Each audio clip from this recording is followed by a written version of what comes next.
Are you serious? Yeah, dude, this shit happens like once Nice. every like couple they do months, that. Yeah, bro. they do that. Nice. All right, well, Yeah, I'm YouTube, resubbed.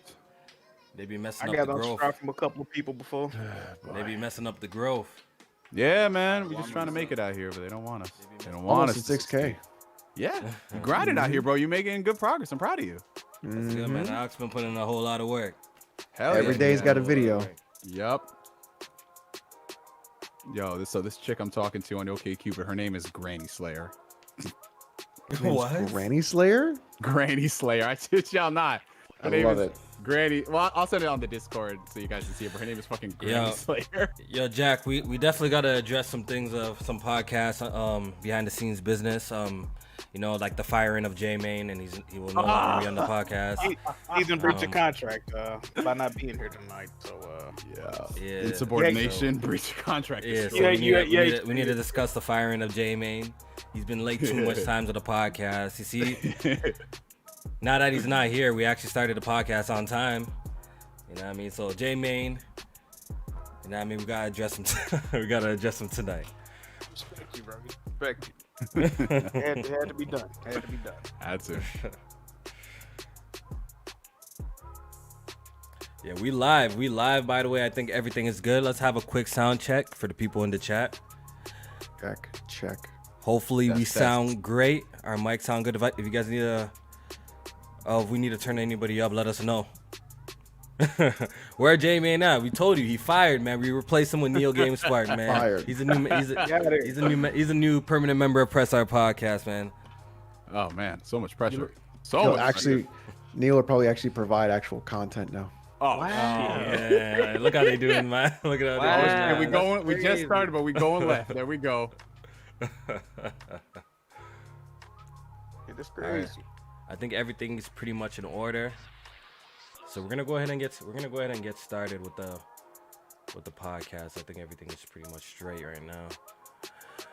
All right, so we here, man. Press Start Podcast, episode 192. We missed last week, for reasons I don't want to dive too deep. I couldn't be here for the podcast. I was just dealing with some personal things. I didn't even think I was gonna make it to this podcast, but everything has been going pretty good in my life so far. Everything's getting back to a little bit normal. So I managed to come through for the podcast today. J-Main is not fired from Press Our Podcast, people. We just teasing him. Yes, he is. We just trolling him. J-Main is not fired. He's actually under the weather today. So go send J-Main some love on the Twitter timelines. Make sure that boy is nice, and he should be back next week. So yeah, today is gonna be a pretty decent show. We have a couple of topics that we would definitely love to discuss this week. But before we go ahead and get started, I want to introduce our guests. We got Neo GameSpark joining us for today's podcast, man. We'll say what up. Yo, what's going on, Press Star family? Hope y'all are doing well. My name is Neo GameSpark. Kofi over here was speaking some, how do I say this? Alternative facts by saying J-Man will be back next week. He will not be back next week. I'm taking over for good. I'm taking over for one J-Main, a.k.a. Late Main, a.k.a. Furry Main Esquire the Third. He's gone. We don't need that era anymore. It's a new era. It's a Neo era over here. But no, what's good? It's always fun chopping up with the Press Star family. Should be a good episode. Yeah, thank you for pulling up, especially a little bit of a late notice. You know what, Jack? I was actually in search of people of an Xbox. I was in search of people. Oh my God. I know you had a hard time with that one. I was in search for people with an Xbox. I'm like, who can I get on this podcast that has an Xbox? That's a level-headed person. That's key. That's a key factor and they had too. to be level-headed. And you got to be level-headed. Yeah, So I'm like, yo, this is kind of hard to find. So you know what I mean. So I was searching through all the people that follow me. I'm like, damn, man, I can't find nobody. Then it clicked in my mind. I'm like, yo, Neo GameSpark, you would be a perfect guest for today's episode because, Jack, the next generation consoles have been out for about 6 months. I actually believe yesterday was the PlayStation's anniversary, the PS5's anniversary, and the Xbox Series X anniversary since they released last year. So Beautiful. I needed to get somebody who had a lot of hands-on experience with the Series X, and Neo GameSpark came to my mind, and he's definitely a a very, very, very level-headed person. So thank you for joining us today. Appreciate you showing up. So Of course. So for all the new people, the first-time listeners, we're gonna go ahead and do the introductions of the main panel. We're gonna start off with my boy Alex. Say what up to the people. Hello, everyone. Welcome to the podcast. Hope you guys are having a great Thursday. You guys are already going crazy in the super chats. I just want to say thank you very much. In terms of supporting the podcast, if you do like what you hear, you do enjoy our commentary, our content, and everything extra that we do, the Patreon is really the best place to support the channel. We do love your super chats. We do read them in the podcast, but the Patreon goes directly to everyone. And it does help everyone out directly. I'm using it for diapers. It's fantastic. But thank you so much to everybody who's coming out and showing up. If you like the content, check it out. Subscribe to our channels down below, and check the Patreon out, and have a great time. Thank you so much. And Jack, man, somebody in the chat said you're looking cute, man. Go ahead and do your intro, man. Hey, man, you see it. But what's good with y'all, man? You know what I mean? We ain't been here in a couple of weeks, man. We back, you know what I mean? Back like we never left. Luckily without Jay, man. You know, it's just refreshing not to have to deal with this. You know. No, but for real though, man, what's good with y'all boys, man? Let's get it. We good, man. I hope everything's blessed on your end, Jack, man. So what Yes, we sir. started Yes, today, sir. man, like it's been quite a few things that we missed last week, and I'm just trying to figure out where we should start. Let's see what everybody's actually playing. You know what I mean? It's a gaming podcast, so what y'all been playing? A couple of games actually released since our last podcast. So what's everybody been on? Jack, I know you've been trying to get the platinum in Returnal. Have you been playing anything else? Man. No, man, Returnal been taking up all my time, man. Every time I turn on the system, bro, I'm on return. I'm mad close and getting the platinum to return. I just gotta complete 2 more biomes. I gotta complete 2 more biomes. I'm about to get the secret ending. I had a platinum, but it's randomized, so it ain't gonna tell how long it's gonna take. But I got RE8. I pre-ordered RE8. I still ain't played it yet. I might start it tomorrow. I'm either gonna start it tomorrow or Monday. I don't know which one I'm shooting for, but I'm gonna start that soon. And yeah, man, been on that Gotti, you know what I mean? That the Returnal, you know what I mean? You know, It's only great. Returnal is Returnal. actually a fantastic game. It's definitely one of the best games I've played this year so far. But then again, when we're really looking at it, and the list is kind of thin, paper thin right now, if we're being That's quite true, honest, that's true. for That's true. 2021. But I did really enjoy Returnal for what it was. It seems like the plot is very reasonable, Jack. Very, very Yeah. reasonable. It just It's seems not a little that bit. bad. Yeah, it just seems a little bit time consuming. I'm gonna jump back on it and see if I can even grab the plat myself. But after putting a lot of time in it, Jack, how do you feel about the difficulty of the game? Do you feel like the difficulty is a little bit overrated? Because after I got the hang of the game, got past the 3rd biome, and I felt like the game became a lot easier, especially once you get a grasp of how Returnal works and the world works and the risk and reward in Returnal. I feel like once you you understand the concept of that, then the game becomes a lot easier. So what's your thoughts on the difficulty, after putting like this much hours in it? Because you got to run through the biomes a couple of times now Yeah. to get the platinum. Like I was saying on my video, man, when you first see Returnal, or if you never played it, or you just looking at it, it's very overwhelming, like with all the items and all the knowledge you got to gain. But like you said, once you really get in the game, and it really, you just got to understand what does what. Like you said, risk versus reward.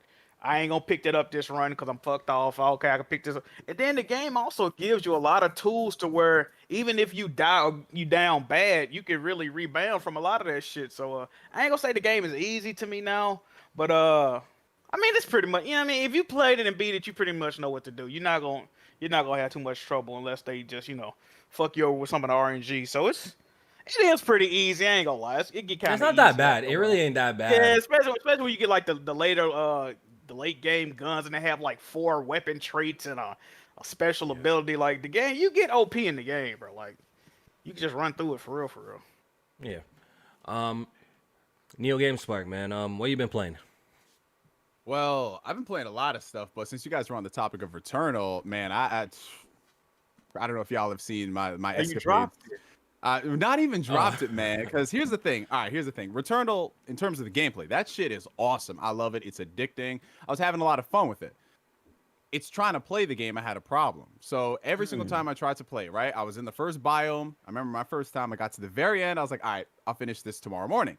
Booted it up the next day. The game crashed on me. I was like, all right, you know, shit happens. So I go through the run again, and then I get to the very end, and then the screen itself goes black, right? It goes black. I can still move my character, but it's all black. And at that point, I'm like, it's not even worth trying to play this game. Even though it's fun, I'm fighting the game for the privilege of playing the game. And then after seeing all my homies get their save data deleted and all types of crazy nonsense, I said, you know what?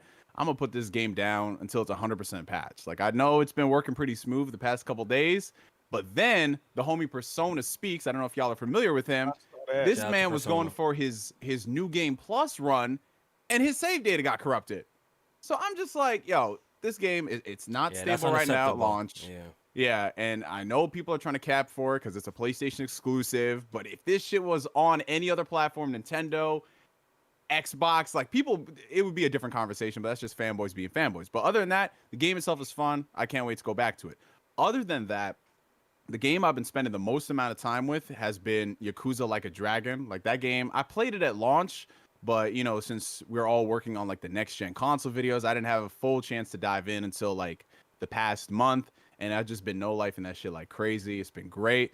A lot of cutscenes. A hell of a lot of cutscenes. Like Yakuza games, they're known for their cutscenes, but this one, just get some popcorn for this. I'm just being honest, y'all. Fun game, but that shit is heavy. And I just started up Resident Evil 8 over the weekend, but I'm not too far in it because it's been a busy week for me personally. So I've only just gotten into the castle. I've met up with the big titty goth vampire lady, and now I'm just literally like when I turned off my Series X, I had just entered the cellar dungeon basement place, and that's where I'm at for right now. But knowing the way I'm calculating my gaming time, I should have it done by the end of this weekend. And from what I'm playing, it's pretty solid. But yeah, just Resident Evil and Yakuza Like a Dragon are the two things I'm playing right now. Okay, and you did mention Returnal having some issues, and it was definitely a topic that I wanted to talk about on the podcast. But since we're already here, and Jack, did you experience any crashes, any glitches in Returnal that hindered your playthrough? Oh, absolutely, especially when the game first came out. I switched, you know, I had put on a little pre-order costume or whatever, and I didn't know that costume glitches doors and items, so I was dealing with that one day, and then I switched back to the OG costume. Then it was going good again. Then they tried to patch the door glitch shit, and it started messing with people's saves. The game started freezing. Save data can't be, you know, it kept saying some dumb shit. So that was going on a whole day. Then they reverted to patch. Then I'm gonna say this. After they reverted to patch and put out the new patch, I'm gonna knock on wood, I have not had any issues. But I don't want to curse myself, man. So since then it's been alright. That was probably about a week ago. They patched the game. I haven't had no issues since then. But I'm gonna knock on wood. I hope it You know continues. what's crazy? In that, yeah. I had the game, pre-release, and Jack, I played. I had an entire whole playthrough of Returnal from beginning to end, and I haven't had a single crash, a single bug in Returnal. So that's just crazy how You know what I heard? When I come on the Twitter timeline and I see all these people going through all this this trouble, I'm like, damn, and I was extremely lucky. You know, some people are saying that maybe because I got a physical copy. Maybe. No, you know what I heard too though? I heard the day one patch is what brought in that damn door glitch shit. Yeah. That first patch they put on the game messed it up like that. Oh, okay. I got a physical PS5 as well, and I was still experiencing problems. So I don't know if it's tied between who has physical and who has digital. I think it's just they weren't anticipating what they were anticipating, and then this shit happened. You know. Yeah, I was really surprised that I didn't get a single problem with the game. But y'all were saying, I seen so much stuff on the timeline that it kind of scared me even from getting to platinum, because Returnal is one of those type of games if you have a nice run and the game crashed, you're gonna be bent. You know what I mean? Like, you got a good weapon, you got good health, you already went through the biomes to get ready to you went through one of the older biomes to get ready for the next biome that you're trying to go to, and if your shit crash or you're that just turns you all the way off. So I'm gonna wait like Neil GameSpark, and I'm gonna try and see if I can get the platinum a little bit later after they patch up the game, so I don't run into any issues. But I actually haven't, so I was pretty happy about that. Alex, what you been playing? I am playing a few games. I am playing Nier Replicant. Good man. Good I man. finally got the PC version working. There is a lot of stuff wrong with that game, just in terms of how it runs. But I'm only in Route A, so hopefully Route A is always like the beginner route, and it's sort of like the most mid Yeah. of like the Dragon Guard series, so it's not that bad. I for some reason feel like the soundtrack for Automata is better than Replicant so far. That's just me. But I think it's gonna pick up. I just got to the desert. I just finished the desert, so we're there. So hopefully I'll get that done with that quick. And then because I wanted to play a roguelike game that actually works, playing Hades. Which honestly, I think many of you would like if you've enjoyed Returnal. If you Yes. haven't played Hades, that game's fucking amazing. It's by one of Jack's favorite developers, Supergiant. They do amazing fucking work. That game has fixed so many problems that I have with roguelike games. It's so fucking good. I'm gonna curse because it honestly is one of the best games you could Hell yeah. honestly ever play. Period. Music, story, game, everything about it is just really fucking good. So I'm playing that, and then of course I'm playing. Get the fart noise ready. Path of Exile, baby. That's the fucking good shit right there. Booyah. Y'all can't hear the sound effects right now, but I'm blasting that fart noise right now. Blast that. Path of Exile. Please do. Please do. Path of Exile is one of the best action role-playing games you're not playing. It's completely free. Play that shit because shit explodes on your screen. It's fucking amazing. Play that shit. He's always That's what talking about this. Always talking about this on Twitter. I man. might always have to talk about cry. Path of Exile. Yeah, so for me, I've been playing Returnal and Resident Evil 8 pretty much. I already finished Returnal, but I've been playing. I had Resident Evil 8 early just because I've been just so busy with like things going on that I'm not even done Resident Evil. It's crazy how the game came out. I've seen mad people finish the game, but then again, like I'm not in no crazy rush to like run through RE8 like that. Anyways, the game's it's already not that long. It can literally be beaten over the weekend. The thing is, after that, Ratchet's like the next game I'm looking forward to. So I'm trying to low-key make this game stretch until the end of the month. I'm trying to make this game stretch. So I'm not in no rush to finish up Resident Evil 8. It's no competition, but it will be done before Ratchet and Clank comes out. I've been taking my time playing it, and I actually recently got a OLED. So I'm part of the OLED gang now, and the game. You couldn't let me live. They You got you, couldn't bro. let me live. The OLED, it looks incredible, absolutely incredible for video games.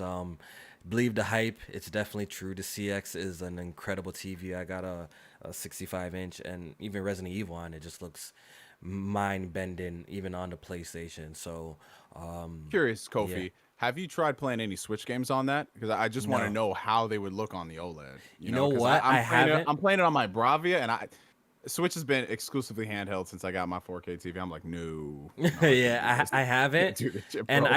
I could imagine even this being a 65-inch, like a Switch game's being blown up that big.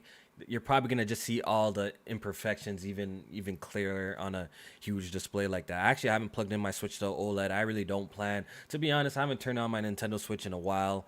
The next time I'm probably gonna turn it on is for Whoa. Mario Golf. For Hold on, golf. Kofi. Wait, What? whoa. I ain't gonna even let you get away with all that. I know you Uh-oh. seen it. I know you Uh-oh. seen that new hotness they came out with on the Switch. Don't play with it. What? Is this Shantae? What? Is Shantae related? No. They just What? came out with the calculator app. I know you saw it. You didn't get that? Yeah, I The seen that. I $10 seen that. calculator app. You didn't get it. I'm waiting for my review copy to hit. Nintendo hasn't All hit me right, back man. up Y'all yet. better, y'all better put some fucking The respect on that $10 calculator. What's wrong the with you? calculator, $10. Yeah, I Yeah, can't. man. I'm It's gonna like- be it's like- quite yeah, honest. it's like $10. I haven't been touching my Switch at all. There's games out for it like the Monster Hunter Rise, but you guys already know I'm not a Monster Hunter fan like that. So I'll be waiting for that Mario Golf, and hopefully we get some Zelda news later on in the year, and that shit drops this year. I'll be happy if it does. But yeah, I haven't actually tested out my Switch on the CX, but I would imagine it wouldn't look the greatest. I'm pretty sure games like Mario Kart will probably still look good. Because I don't I've know, been something about that game just looks good no matter what. Like Oh Mario yeah, Kart, it it's just looks good. good. It's good. You know I what don't mean? know But if it's the the way the CX interpolates and like does resolution scaling. But when I was playing Bravely Default 2 and some other and like Astral Chain, it didn't look too bad. See, what It I'm didn't- really it didn't look worried too about bad. is for a lot of the Switch games that go below 720p. Because one of my favorite games on the Switch, I mean, it's a Wii game, but it's Xenoblade Chronicles Definitive Edition. And I bought that game. I started playing it on my 1080p screen during quarantine. And then when I got my Sony Bravia, I was like, all right, let me get back into Xenoblade. Bro, that shit, not just the screen size of the TV, but bro, that It's terrible. I can imagine. Dude, It's terrible. that game is like 360p if you're lucky, man. It's not okay, and terrible. Nintendo gets away with it because I bought the game anyway. I feel responsible for this shit. Yeah. That Switch Pro, whatever they're doing to that DLSS, I don't know whatever they're bringing. Bro, they need to. They gotta upgrade. They gotta upgrade some because some of the image quality for some of these games is just unacceptable. Like, you know what I mean? It's unacceptable, especially with the Xenoblade games. Those games look like ass, no matter what. In my opinion, they look bad on handheld, on screen. They look bad just in general. It's rough out here. It's rough out here for us Xenoblade fans. Yeah. Can't get a system. No, it's not. Listen, all you got to do. Oh, here we go. Emulate. I know this is going. We went through this the last time I was on. All you got to do Here we go. is just emulate it. There we go. Yeah. We know Alex. I literally have 22 Switch games running at 1080p or even 4K on my PC. Thanks to Yuzu. I might have to start doing that. And 'cause this is rough. do you want to know how much money I've spent on these 22 Switch games? Oh, you must have broke the bank for that one. I bro. spent $0. You had to sail the high seas for that one. Yes, sir. Spent Yes, sir. $0. Listen, there's a mantra we pass around, well, that I pass around here, and that is, here we pirate every Nintendo game. Hey, that's all of Alex. So Believe if it. you guys have any complaints, pull up to Alex. You know what I mean? So that's The thoughts his and views. opinions expressed by one oh no, it's Alex do not reflect every Listen, single other member. exactly. I am not Buy your going, games. Buy your games. People. I am not going to give Nintendo $60 for a game that runs at sub 30 FPS Bro. at a ridiculous resolution because they choose to do a portable system. I love the Switch, the fact that it's portable. Yeah. I love the fact that I'm going to homebrew my Switch and I'm going to make it an emulator portable machine. Yeah. However, they are just completely inept and incapable of even providing the most basic functions across any capable thing. Cloud saves are tied to online purchase, like to online connectivity subscription, which is stupid. They have no idea how to do a messenger app, a chat app. We still use friend codes. Like, But There's- sir, sales. That's all they say. the sales, the attach rate, the sales. Right. You know who they sound like? They sound like Sony fanboys. The Metacritic, the Metacritic. Ooh, the green. Like it's all the same bullshit. Nothing Yep. fucking changes. Yeah. Shouldn't you ask for better, Kofi? Shouldn't you ask for more? Definitely.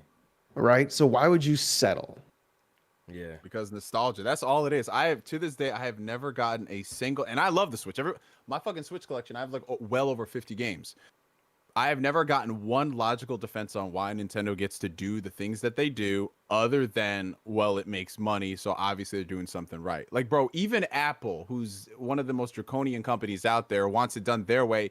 Even they have been willing to budge and do A little certain bit. things. Yeah, Yeah. but Nintendo has. They do their own thing, man. They just do Bro. their own thing, and they're so stuck up in their ways. It's so hard to even when you speak out on them, like you don't even see the change. It's just tough. Like the only way I see like Nintendo like listening to people if their products like fail. But even then, Wow. like the Wii U flopped and they came out. The Switch was still with missing features and the console doesn't have any Ethernet port and you can't send messages and still The no online beam, so- connectivity is doesn't- actual garbage. Yeah. like it's like even when a console flops, it seems like they're still stuck in their own ways and just do whatever they got to do. But they're extremely successful, so I guess that's One that's last not thing. gonna One last change. thing I'll add on this, and my brother, because my bro, he's not a big Nintendo gamer, but he loves Smash Bros. Like no tomorrow. He plays that game almost every day.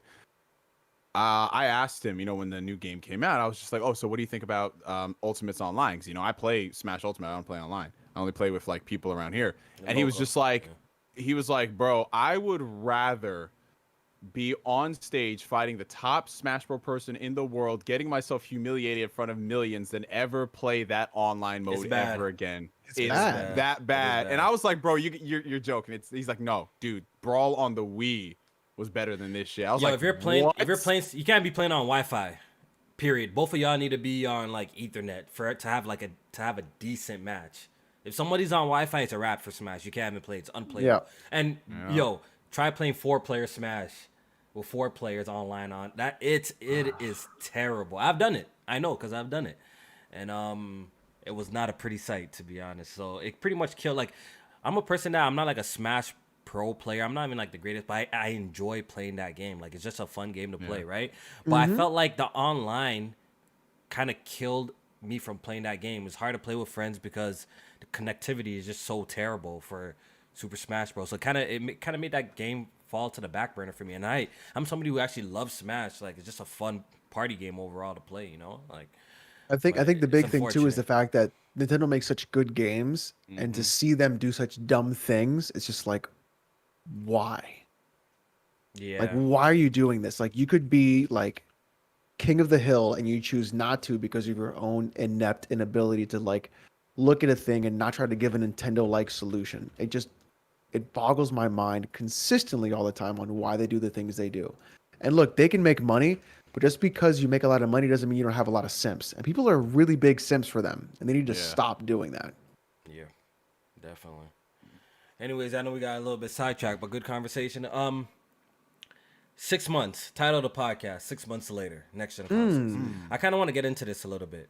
I want us to kind of do a little bit of I would say, a case study of the past 6 months of the PlayStation 5 and the Xbox Series X.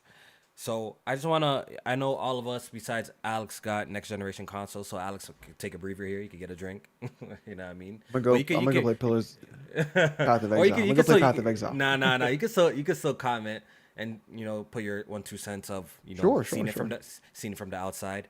But Jack, you've had the PlayStation 5 for 6 months. What is your thoughts 6 months later of the PlayStation 5? Hey man, I'm gonna keep it 100, man. It's a cool system. If I'm being real though, I mean, when I first got it, I was mad excited to get it. Miles Morales Spider-Man, beat that, had the platinum in like, I don't know, 4 fucking days. After that, I'm gonna keep it. After that, man, it was a little struggle. Tried out 2K21 NBA. The game was fucking terrible. I want my money back to this day. Only played it twice and deleted that shit.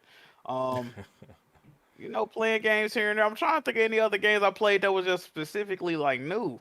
Besides Returnal, man, like I really ain't been playing games like that, to be honest. All the other shit I was playing was shit that was available on PS4. So so even if you can move aside from the games are of course important. And you played a couple of new games since you got the PlayStation. But how about your user experience? How's it been with the PlayStation? Very, very responsive UI. Very, I like the way everything runs. The UI to me is still fucking abysmal. It's atrocious. I've complained about it before it came out. You're overreacting, Jack. Move. You're an idiot. You're stupid. Same people that said that to me, they started tweeting me a couple of months later. Hey man, you might have been on or something. That's crazy. Like, I see what you was talking about now. Oh, this shit is straight. So I still don't really like the game, and and the UI glitches depending on the game, and like Returnal don't even got activity cards unless you keep like rebooting it. I don't fucking know. So the UI is horrible. Aesthetically it's pleasing, but the functionality of it, I don't like it at all. Still don't like it. I think the new trophy system is fucking stupid. Other than that, it works though. The games work, and I guess that's the most important thing. The games work, so shit, I can't really complain. But they need to patch some of that stuff on there. But I really ain't got no, same old, still PlayStation. You know what I mean? Still got the, You know what I gotta say? PlayStation. Okay, I guess I'll come out the closet. Pause, but I'll come out. I had an Xbox finally, Series man. X. Nice, Finally, nice, dude. nice. Bro, Finally. the second I saw this dude pull up on that one episode of Weapon Wheel, I was like, huh. I don't know they were playing it up in Canada. Yeah, you gay. I'll You come. gay. I'll come out, man. I'll come out. I had a Series X. I had a Series X for. closet. Wow. He had it. Oh, he was keeping this on the down low. Oh snap. I had a Series X for like 2-3 weeks at launch, Jack. I had it, but that bitch went back to Walmart. Still, I returned that junk, man. After playing around with it, I returned that junk. So, but when it comes to the PlayStation, I've been pretty much using it very frequently since I got it, and I must say, it is honestly one of my favorite console launches. Really, it really is. This past 6 months, I've played Demon Souls, I've played Spider-Man, I've played Sackboy, I've played Returnal, and we got Ratchet and Clank coming just in a few weeks. I'm actually very satisfied with what PlayStation has delivered and the experience that they have. I even missed Astrobot as well. I really enjoyed Astrobot for what it was, and the user experience of the console has been pretty great. The speed of the console has definitely been fantastic. The controller is probably the biggest highlight for the PS5 for me personally. I think what they're doing with the DualSense is incredible with the haptic feedback, triggers, and just how detailed the rumble is. I feel like it's definitely like one of the highlights of the console. If not number one, number two is how amazing the controller is, to be honest. So I've been actually having a really blast with my PlayStation. I feel like this first 6 months is better than the first 6 months I've had with the PS4. Better than the first 6 months I've had with the PS3. And I got the PS2 a little bit later, but I was even going back and looking at what was available for the PS2. Even at launch, it's looking like, the PS5 is kind of slapping that too. So how do you feel about that, Jack, though, in terms of, the first 6 months in comparison to other PlayStation consoles?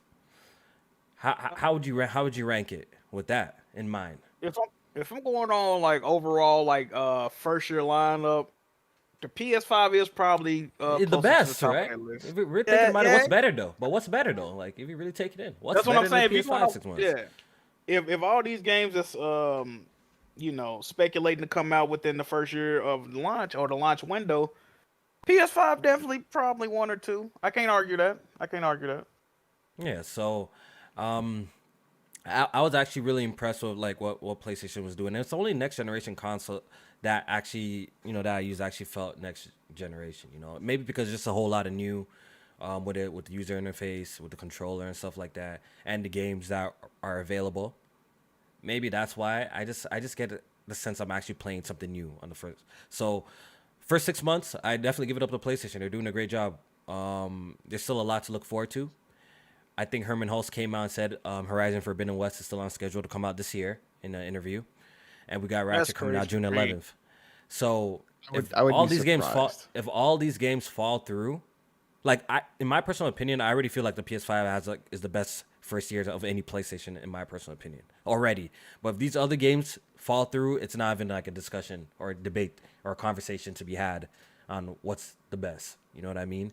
If these games fall through, we know we still got Final Fantasy, Kenna, and all of them other games coming out this year. So I'm pretty impressed how prepared PlayStation was for the first year of their console, and that's just my take with the PS5. They're doing a great job so far with it.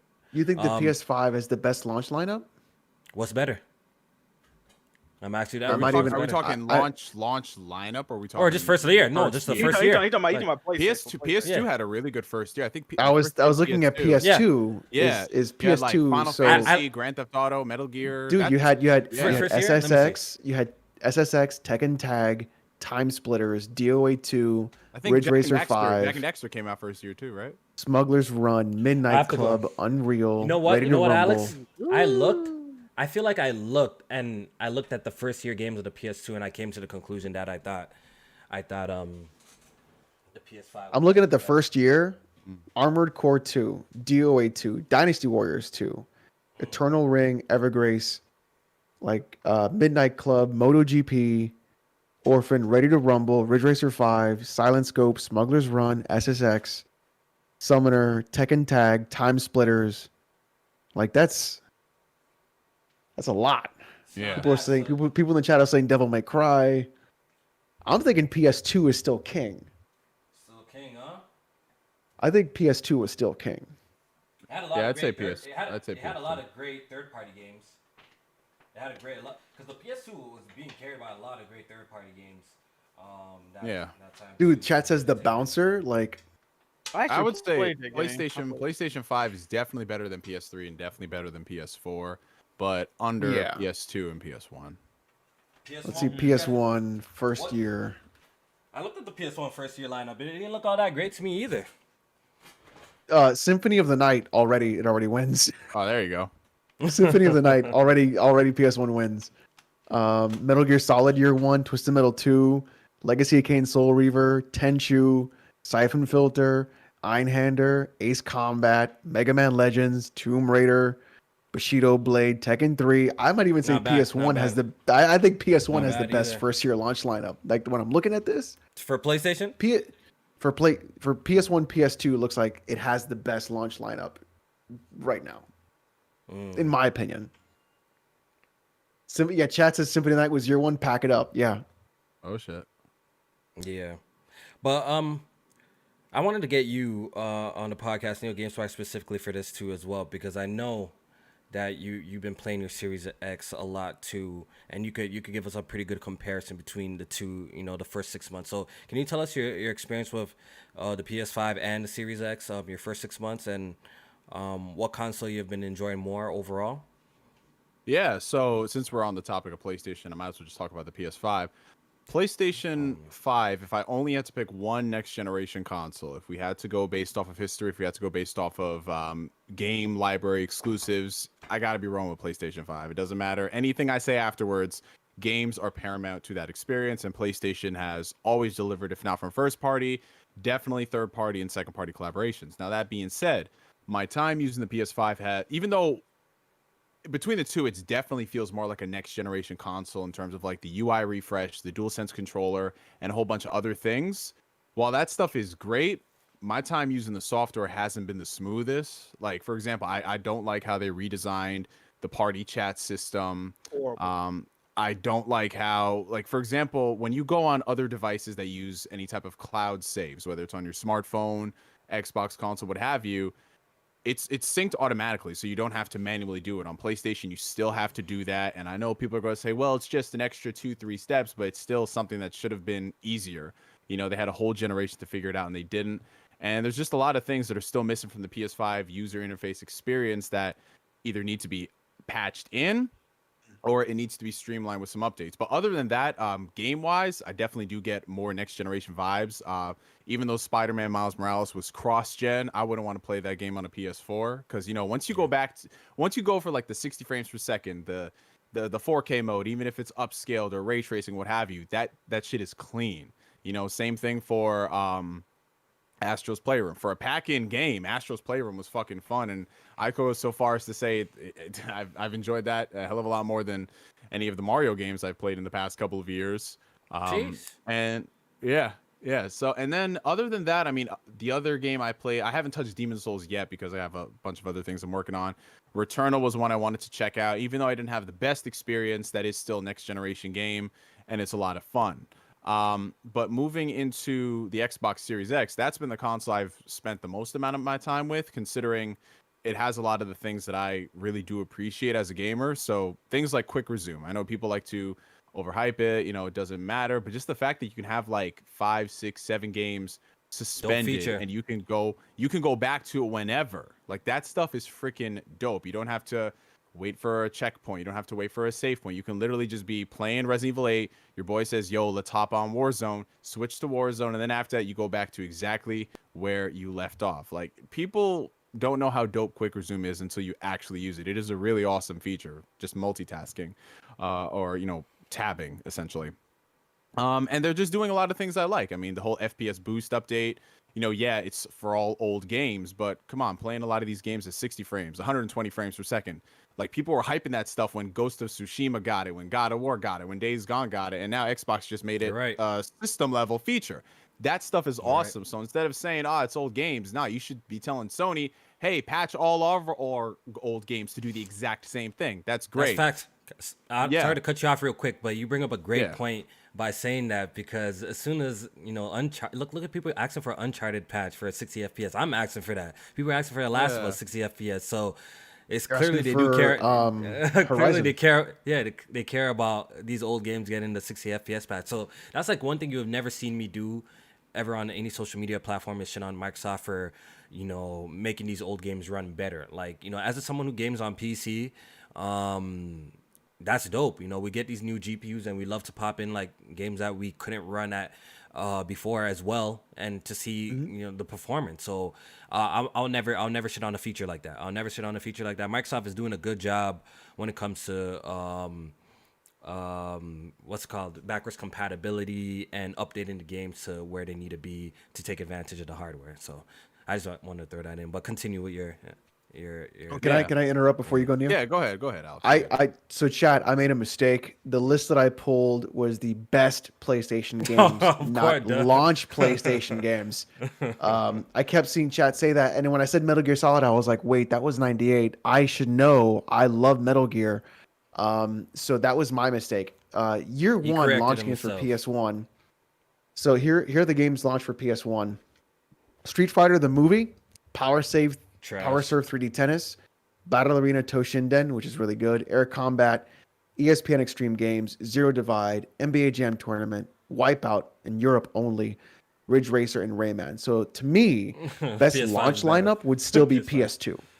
You see what I'm saying? PS2. I did the research. I'm not just talking out my ass. I did the research. I actually tried to look for the first year of the games that came out for the PS1 and the PS2 and the PS3. I looked at it. I'm like, to be honest, if we're looking at year one of PS5 and we're adding the multiplats too, this is not a bad. It's not that bad if you really put it in perspective. It's not bad at all, bro. Year one, you got the Demon Souls. We got RE8. We're adding third parties. We got Deathloop coming. We got Kenna. We got Horizon. We got Ratchet, which looks incredible. Still think PS2 beats it. If we're really taking it in, this first year of the PS5 is incredible. It's probably one of the best of PlayStation ever. If we actually really take it in.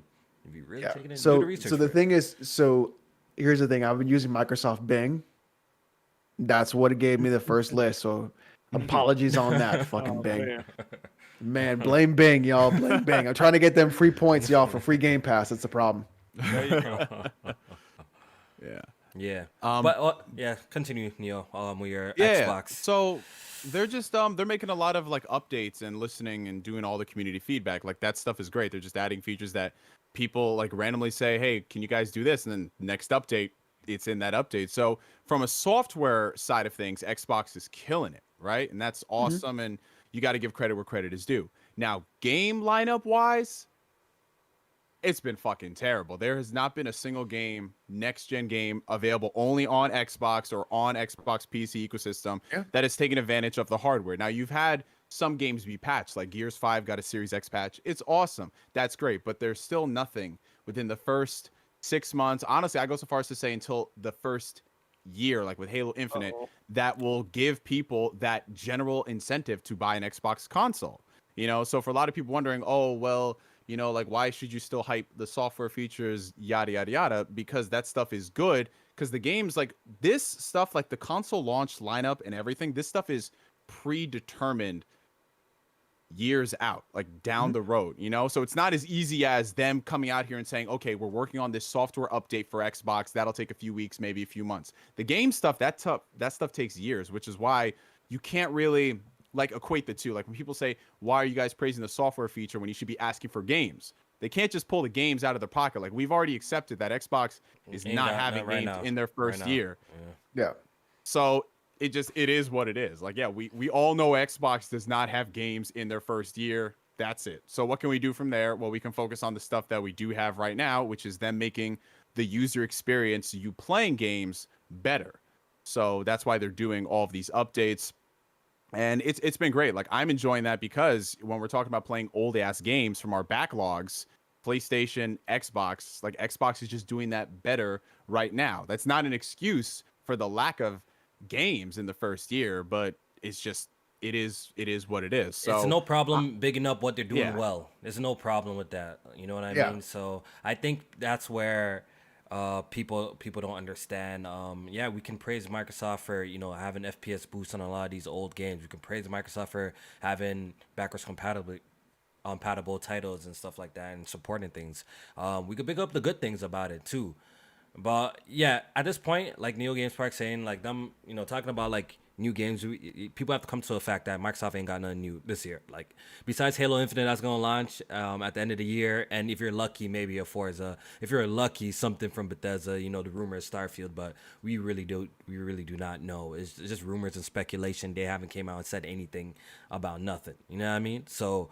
What we know for sure is coming out is Psychonauts and Halo. So we Xbox guys just gotta understand that the first year of the Xbox is definitely just gonna be trouble. They got games in the pipeline. I think we know this. They announced a lot of games coming in the pipeline. They're a few years away, but it's gonna take time. It's gonna take time. It is what it is. I think realistically, like had COVID not been a thing, I would say maybe we start seeing some of those in like late 2021, early 2022. But the way it's looking and the way that they want to make sure that they get this shit right. They don't want another crackdown. They don't want another work in progress. I feel like they are going to have to delay them. So I'm just being honest, like 2023, unless by some miracle something happens. Yeah, I really gonna be what it is. Yeah, exactly. Yeah, Jack, man. It looks, Oh, Jack. if we're being realistic, I ain't gonna never get to see this. Yeah, if we being realistic, Microsoft ain't gonna hit their stride until like 2023, around there, and then we're probably gonna start seeing. I think too, like there's nothing wrong with being able to boost up old games and play old games, and there's also nothing wrong with wanting exclusives to really show the power of the hardware. Yeah. The thing is, both systems are failing in one regard or another. Like, there's no reason why Sony should not be boosting up their older games and giving the ability to do that. And there's no reason why Microsoft should, in fact, do what they need to do to actually get new games on their platform for people to think about that in that point. They're unprepared. Look, it is what it is. It's redundant talking about this because we already know what it is, right? But they're clearly unprepared when it comes to their first party output for the Series X. It is what it is. We just gotta wait for these games to finally start rolling out. We know they got games cooking. That's just a fact. At this point, you can't deny like Microsoft ain't got none cooking. They got some shit cooking from Indiana Jones to Perfect Dark to Avowed. They got stuff down the pipeline that is gonna come out, and some of these developers actually have a pretty decent pedigree. So I'm pretty sure there's gonna be some good shit coming out. The thing is, just at this point, it's more waiting, and I know people are just tired.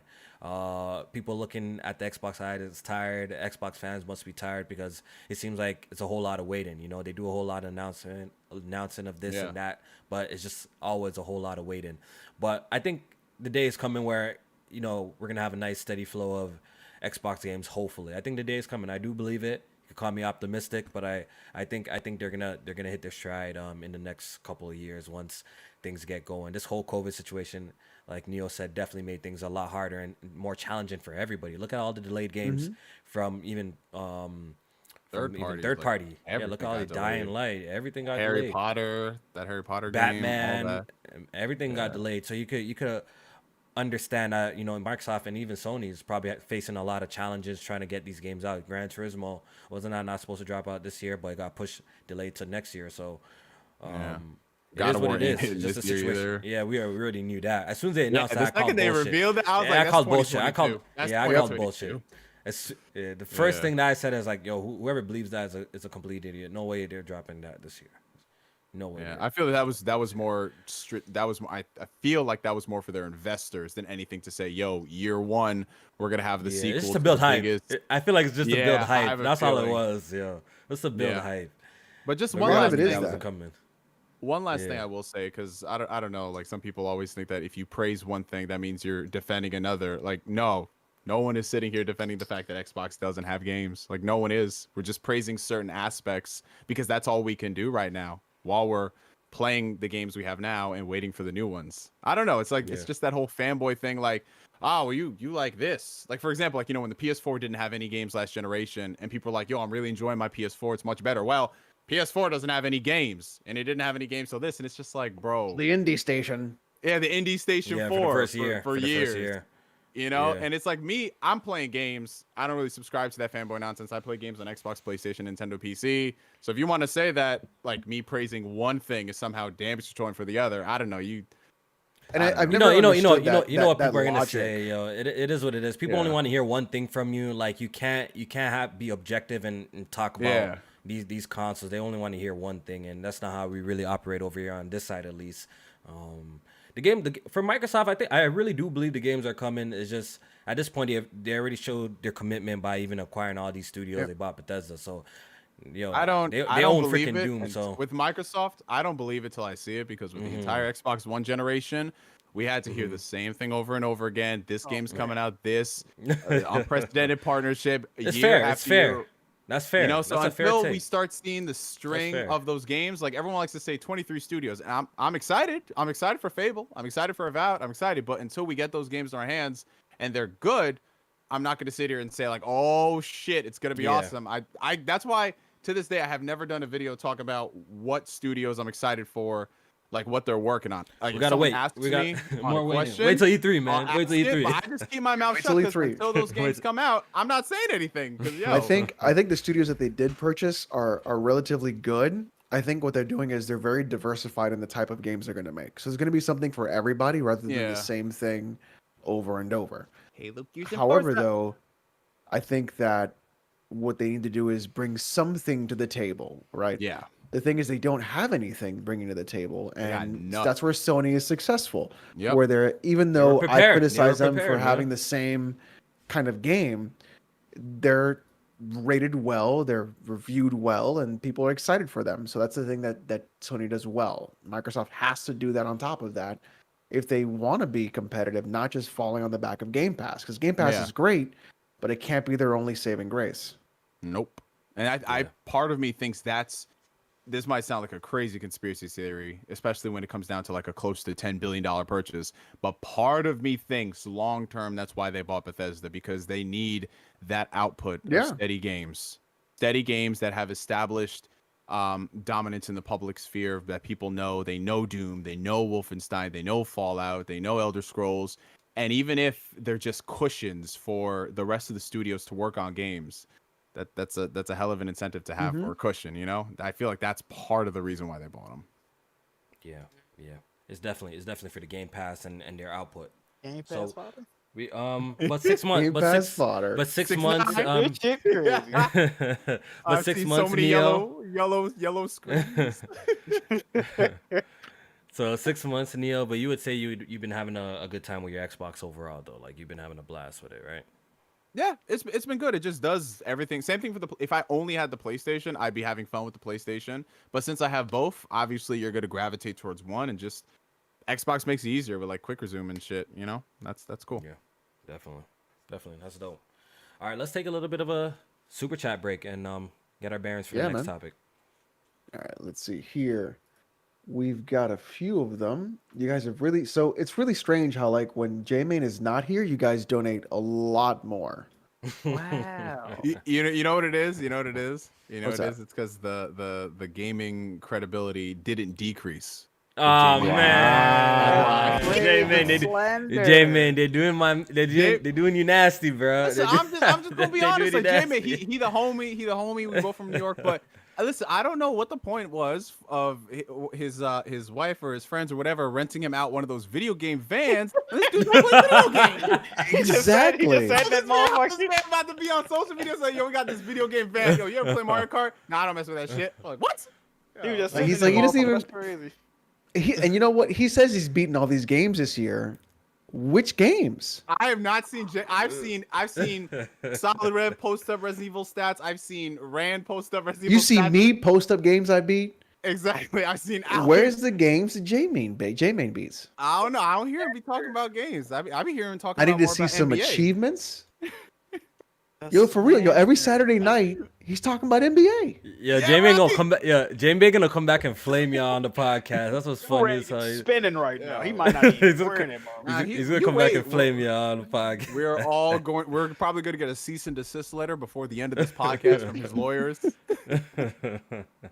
All right, let's go to these super chats. Alex PSX for $5. Is it true Xbox guys are saying wait till 2024 and 2023? I don't know. Some of them might be. Hey man, possibly. hey, but it's the truth. Yeah. I actually agree with that. Low key, I agree with that. They're gonna have to wait Like that I long. said, Yeah. like I keep telling people, it's like Series X, dope machine, but if you're buying it for exclusives, I'm sorry. It's No. like unless Bethesda drops some shit this year or next year. If you don't like Bethesda games, I'm sorry. 2023, I'm sorry. I think Yeah, you I think gotta the wait. Series S is the one to buy because you can pay $20, get developer mode, and make that into an emulator fucking monster. There we go. That's the what way I'm to talking do it. about. That's what I'm talking about. Jay Harvey for $5. I gotta pre-read this super chat before I read it out loud because he likes to sneak things in there. Like He says yo, Jack, wait, hold on, yo, Jack, you see how they caught a new vis slipping, dog? Oh man, I know you seen it. Yeah, I was in there Wait. for that. I was in there for wait, that. what happened? I wasn't there for that. What Oh happened? man. So I'm not really trying to put Anubis business out there like that, but they caught that man lacking you. We'll talk about it later. Man. Did he drop- Yeah. Did he drop the bomb? Is that what happened? Yeah, I think he dropped something, man. I think he dropped something. Definitely dropped the bomb. Oh no, I gotta Wait. see this. No pun intended. No pun intended. Yeah, All right, Alex, yeah. $5 from Jay Harvey says Neo looking like a Gen Z Malcolm X. Kofi's blending in with his background. Shit. Jack Move is 40 with no facial hair. Oh no, dude. It ain't 40. Alex looking like Squidward's house. Let's get it. Low Yeah, key, Jay- you look like I can Squidward see House, yo. I may look like see that. Squidward's house, but this is the favorite place your mom likes to sit. Oh, Yes, sir. Yes. Go sir. Let me give it some Yes, gunshots. Let me give it some gunshots. That was lit. And anyways, let me know how that Paw Patrol webcam is working out for you, buddy. Oh damn. Big Cloud for the Walmart camera.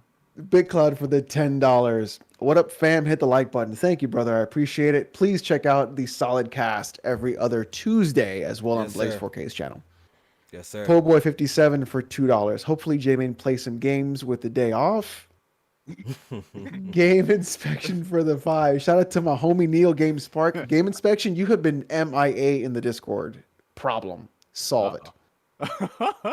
Toon Day Abimbola for the 5 Canadian. I'm sorry, J-Main, but Neo is the better choice. He plays games and has been making content The consistently for over slander. 10 years. Yo, slander. Ouch. J-Man, we love you, man. For real. Don't come Wait, back and pull real quick. don't pull a Rory, Can I- don't pull a can we- Rory can and we mom, cut- man. Don't, Can we cut real quick before we get to the next super chat? Can somebody? All right, I know I'm diving down the worst possible hole with this one. I Oh, only which know hole it- are we going into? Hey yo. later on we'll figure it out. Hey. All right, I only know this briefly on Twitter because people be roasting the hell out of J, and yes, it's J-Man related. People be roasting the hell out of J-Man, but what is going on with J-Man and Rivet? Somebody give me the 411 on that shit because I've just been contributing so to the memes, basically- but I so just basically- don't know what I think it was happened. last podcast, right? Was it last podcast? J-Main is a He found, out, furry he found out he was a in furry. the closet. He's a furry. But He found out that he was a Did furry. he say something on the podcast and everyone just looked at him like, wait, what? Yeah, I think he I think wanted to said- fuck. He wanted to fuck Rivet. Oh, damn. Look, listen. I'll tell you what. I will also fuck Rivet. Oh my God! All right, let's continue There the we go. podcast. We man. got Let's two. continue We the got two podcast. Rivet stands. Oh my Rivet Wink God. go crazy. See, this is kind of expected from the white boy Alex, you know what I mean? Yo. But J Main is unexpected from I my don't brother. know. J Main's unexpected. man. Fur main. Furry main Esquire. Fur the main? third. That's who he I is. like that Furry main Esquire. fur main. I like that. So here's what happened, right? The day after that podcast, I changed my profile picture to J-Main when he's like this. And then I changed my header to I'm not a furry Alex, but ... Wow. And everybody thought I was J-Main for like a solid day. And I had a lot of fun on Twitter. I definitely need the timestamps for that episode. Oh my god. Yeah, it was funny. definitely Yeah, did last that episode shit. was a classic still. Definitely a classic. A lot of people came through. All right, is that all the super We're- chats? I no, feel we like have you're a lot missing out. more. We have a There's lot more. They've been blessing y'all tonight. Sofa Spy for the $5.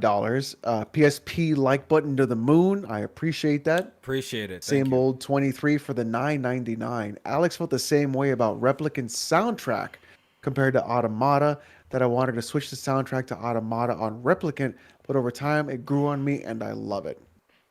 Cool. Okay, cool. Nice. Game inspection for the 5 again. Oh, but when I said the Switch was too weak in 2017, people called me entitled. Give me my roses. Damn it. Shout out Well, to He Gamertag. took some heat. He took some heat for that one. I remember Yeah, that. I bet. Oh, I yeah? bet. Rufflemut for the $2. Alex, rob your devs. Don't worry, they're not people. Look, we're not robbing devs. We're robbing the publishers. The devs Yeah. already get paid through the publisher. We're fine. Devin Sengar for the 5 Canadian. Question for Alex. If you weren't a PC gamer and you had to choose between Series X or PS5, which one would I choose? Ugh, That's a good question. just- That's a good question. I'm actually curious. Fuck. Which one would I Yeah. choose? Go That's ahead, a good man. question. Only probably one. w- Only one for the whole generation. I don't know. I probably wouldn't even game. No, Alex, No. be for real. Be Nah, for real. you gotta man. be honest, for bro. real. Be for real, bro. I think he picked an Gotta pick Xbox. I think Alex is picking Xbox, to be honest. You think It I seems pick an like Xbox? I feel like it's more closer to what, like, But a I had PC both. experience. Like, But I a had PC both. experience. I think Like you're I had a picking the Xbox 360 and I 'cause had a of PS3. that. I know. Uh-huh. I know. All right, I'm gonna be honest. Whichever console gets Path of Exile first, You know, that's you gonna know, be the you one know, for They you know both why, have it. You know why well, I'm there saying you go. Xbox for Alex? Because true. think about it, bro. Alex a cheap bastard, right, Jack? We know Yeah. he's a cheap bastard. He can get Game Facts. Pass, a whole bunch of games right there. Number one. On top of that, you know, the FPS boost. It sounds like it's right up your Yep. lane.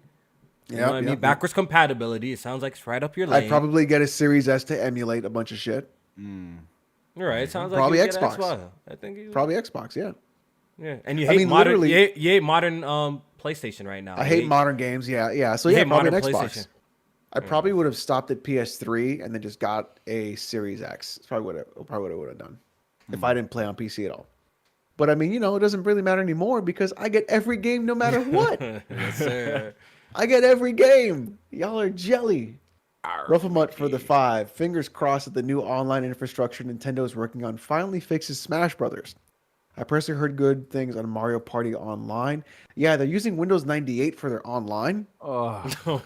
That's the most like when I first heard that, I was like, that's the most Nintendo thing out there. It sounds unbelievable, but it sounds so Is it- fucking believable for Is Nintendo. that actually unreal. true though? Is that actually That's- It's true? true. That's true. Yeah, It's true. That you were using Windows 98 like shells to run their network. Yo, that's crazy. This is That's bro. Like I crazy. said, Nintendo will spend $3 What? and string on their online, but charge you. They're about to Yep. charge you $70 when that Switch Pro comes out for a 3-hour Kirby game. Get ready, guys. It's unreal. Get ready. Tunde Yeah, that's Abimbola crazy. for the 5 Canadian again. Kofi, you owe Blaze 4K an apology. This Oh, man caught with the man. Series X in 4K on day one, and you spent weeks denying it. Ouch. I was just trolling him, man. You already know the vibes, tuned in. I was just trolling him. I already paid him his money. He won the bet fair and square. You know, Wow. So Kofi, you I have was an just trolling him. impulsivity problem. You have an I impulsivity think problem. so. It's quite possible. It's quite possible. You know what I mean? Gaming Addict for the $2. He says, you're going to be surprised this year and next. Oh man, Okay, Gaming Addict. Alex, you know, Gaming Addict is on some big boy stuff now, man. I think he knows all the insiders, so he probably got some. So you know, just go in my DM and He tell might. me what Xbox got for real front. Tell me where you heard it from, and why should I believe it? Because as of right now, And I think then- Halo. I think they got Halo, and they got a Forza. If they lucky, they got Forza coming out this year, and Forza Horizon, and I don't And know. I this don't think man they got has- nothing else. This man has been blessing us all night, so Kofi, it's your decision. But Gaming Inspection said, Kofi didn't send me an invite? I think he's talking about about Discord, maybe the Discord, the VIP Discord. Yeah. Gaming inspection, I got Oh, you, man. man. I'm gonna get you the VIP invite. I The appreciate homie. it. The homie Yeah. Jameel. The homie. Yeah, for sure. And I'ma those are get you in all the VIP super Discord. chats that I see. Perfect. Nice, nice. All right, so what's up with this PlayStation and Discord partnership? Jack, I didn't really read into the details. Can you explain to me why this is special? And Neo, wasn't like a Discord app available on Xbox already? Like I swear I seen something like that in the past, or is it different? This partnership Yeah, they is do. different. They do have Discord integration on Xbox. They have it so, I mean, well, on a very basic level. Like you can can't sync it talk, up. you can't chat. No, so from what I understand, I haven't used it personally because to be honest, I just use the Xbox party chat. If I'm on Discord, I'm using it on the native apps. But on a small basic level, they have it so like you can sync your Xbox and your Discord. So it'll show up on your Discord that, hey, I'm playing, I don't know, not a new game on Xbox because there aren't any new games. It'll have that.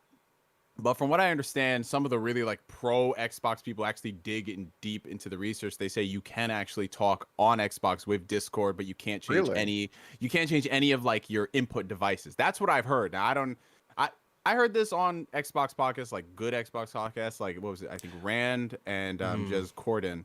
Because I remember something like that. I do remember seeing some shit like that. Xbox had like a Discord app. I saw someone in the chat. We got Eric Empire. Shout out to Eric Empire. He says only displays game you're playing. So if that's the only integration, that's mad trash. If that's the only integration. That's the basic thing. And then there was the whole thing of them wanting to buy Discord, where they were rumored to buy Discord, and they were fronting like anywhere from 12 to 14 billion, but Discord just denied that because they want to stay independent, do their thing, which honestly is for the best, just knowing Microsoft's track record.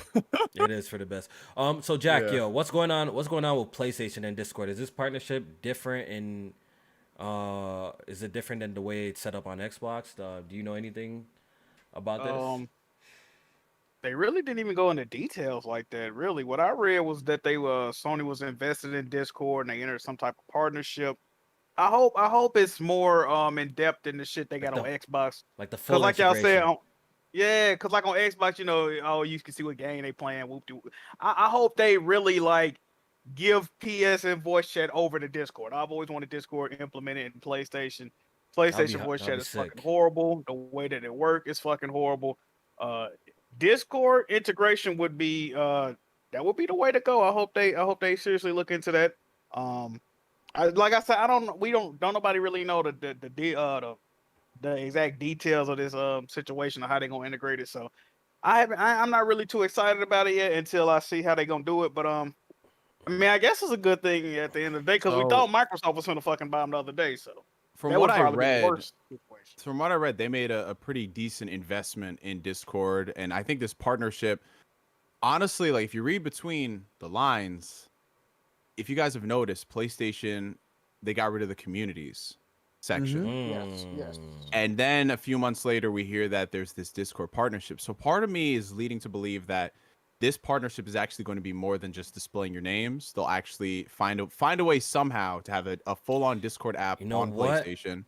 Neo, I could bro, see that happening. If that's the case, PlayStation gets a absolutely huge W. Yeah, I think whatever insane, console gets Discord full integration on their console, that's a big win.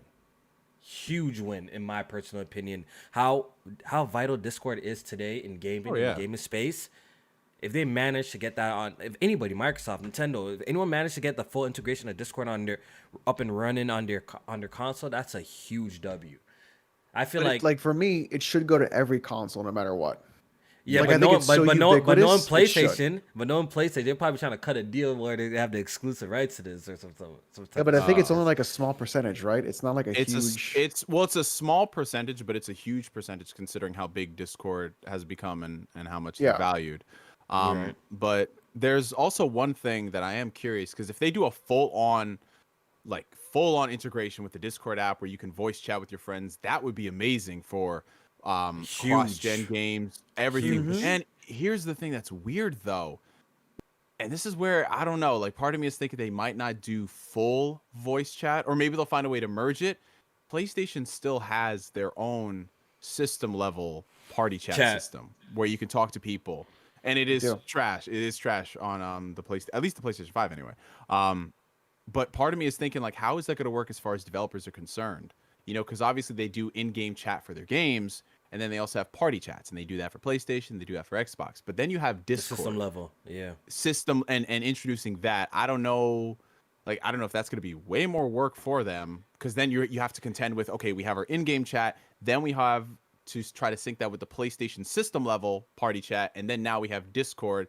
How is that all going to work? You know what? That's what I feel like the Discord app will operate just like how it is on PC. I don't think it has anything to do with the game developers at all. You just hop in your Discord and you kind of come chat with your friends and see what they're up to. As for you bringing up like game chat and PlayStation has their own party chat, that is interesting. But PlayStation must know that people are not in game chat like they once was. Everybody's either in a party chat or in a Discord now. I think Discord is kind of taking over online gaming to the point that maybe even the on-system feature of just party chats not even being used. Even when I'm playing my PlayStation and I'm talking with my boys, I'm not in the PlayStation party chat. I'm in Discord. I'm pretty sure, Jack, as a primarily PlayStation gamer, this is the same thing for you. You're not hopping in you're not hopping in PlayStation party chat. I get irritated when I get irritated when I get invited to a PSN party. I'm like, who the fuck still use PSN party chat? Like, bro, you ain't on Discord, bro. I think be the worst shit too. And I think PlayStation noticed. Yeah, I think PlayStation noticed, and I think these game companies know that Discord is where it's at. They know where it's at. So them getting this integration is no coincidence. I think they know, and I think it would make a whole lot of sense for them to integrate the voice chat features, and people could just launch the Discord app, jump in the voice chat, and play their game with their friends like that. I think that would be incredibly smart, and I think that's a draw to the console, to be honest. I think that'd be a huge draw.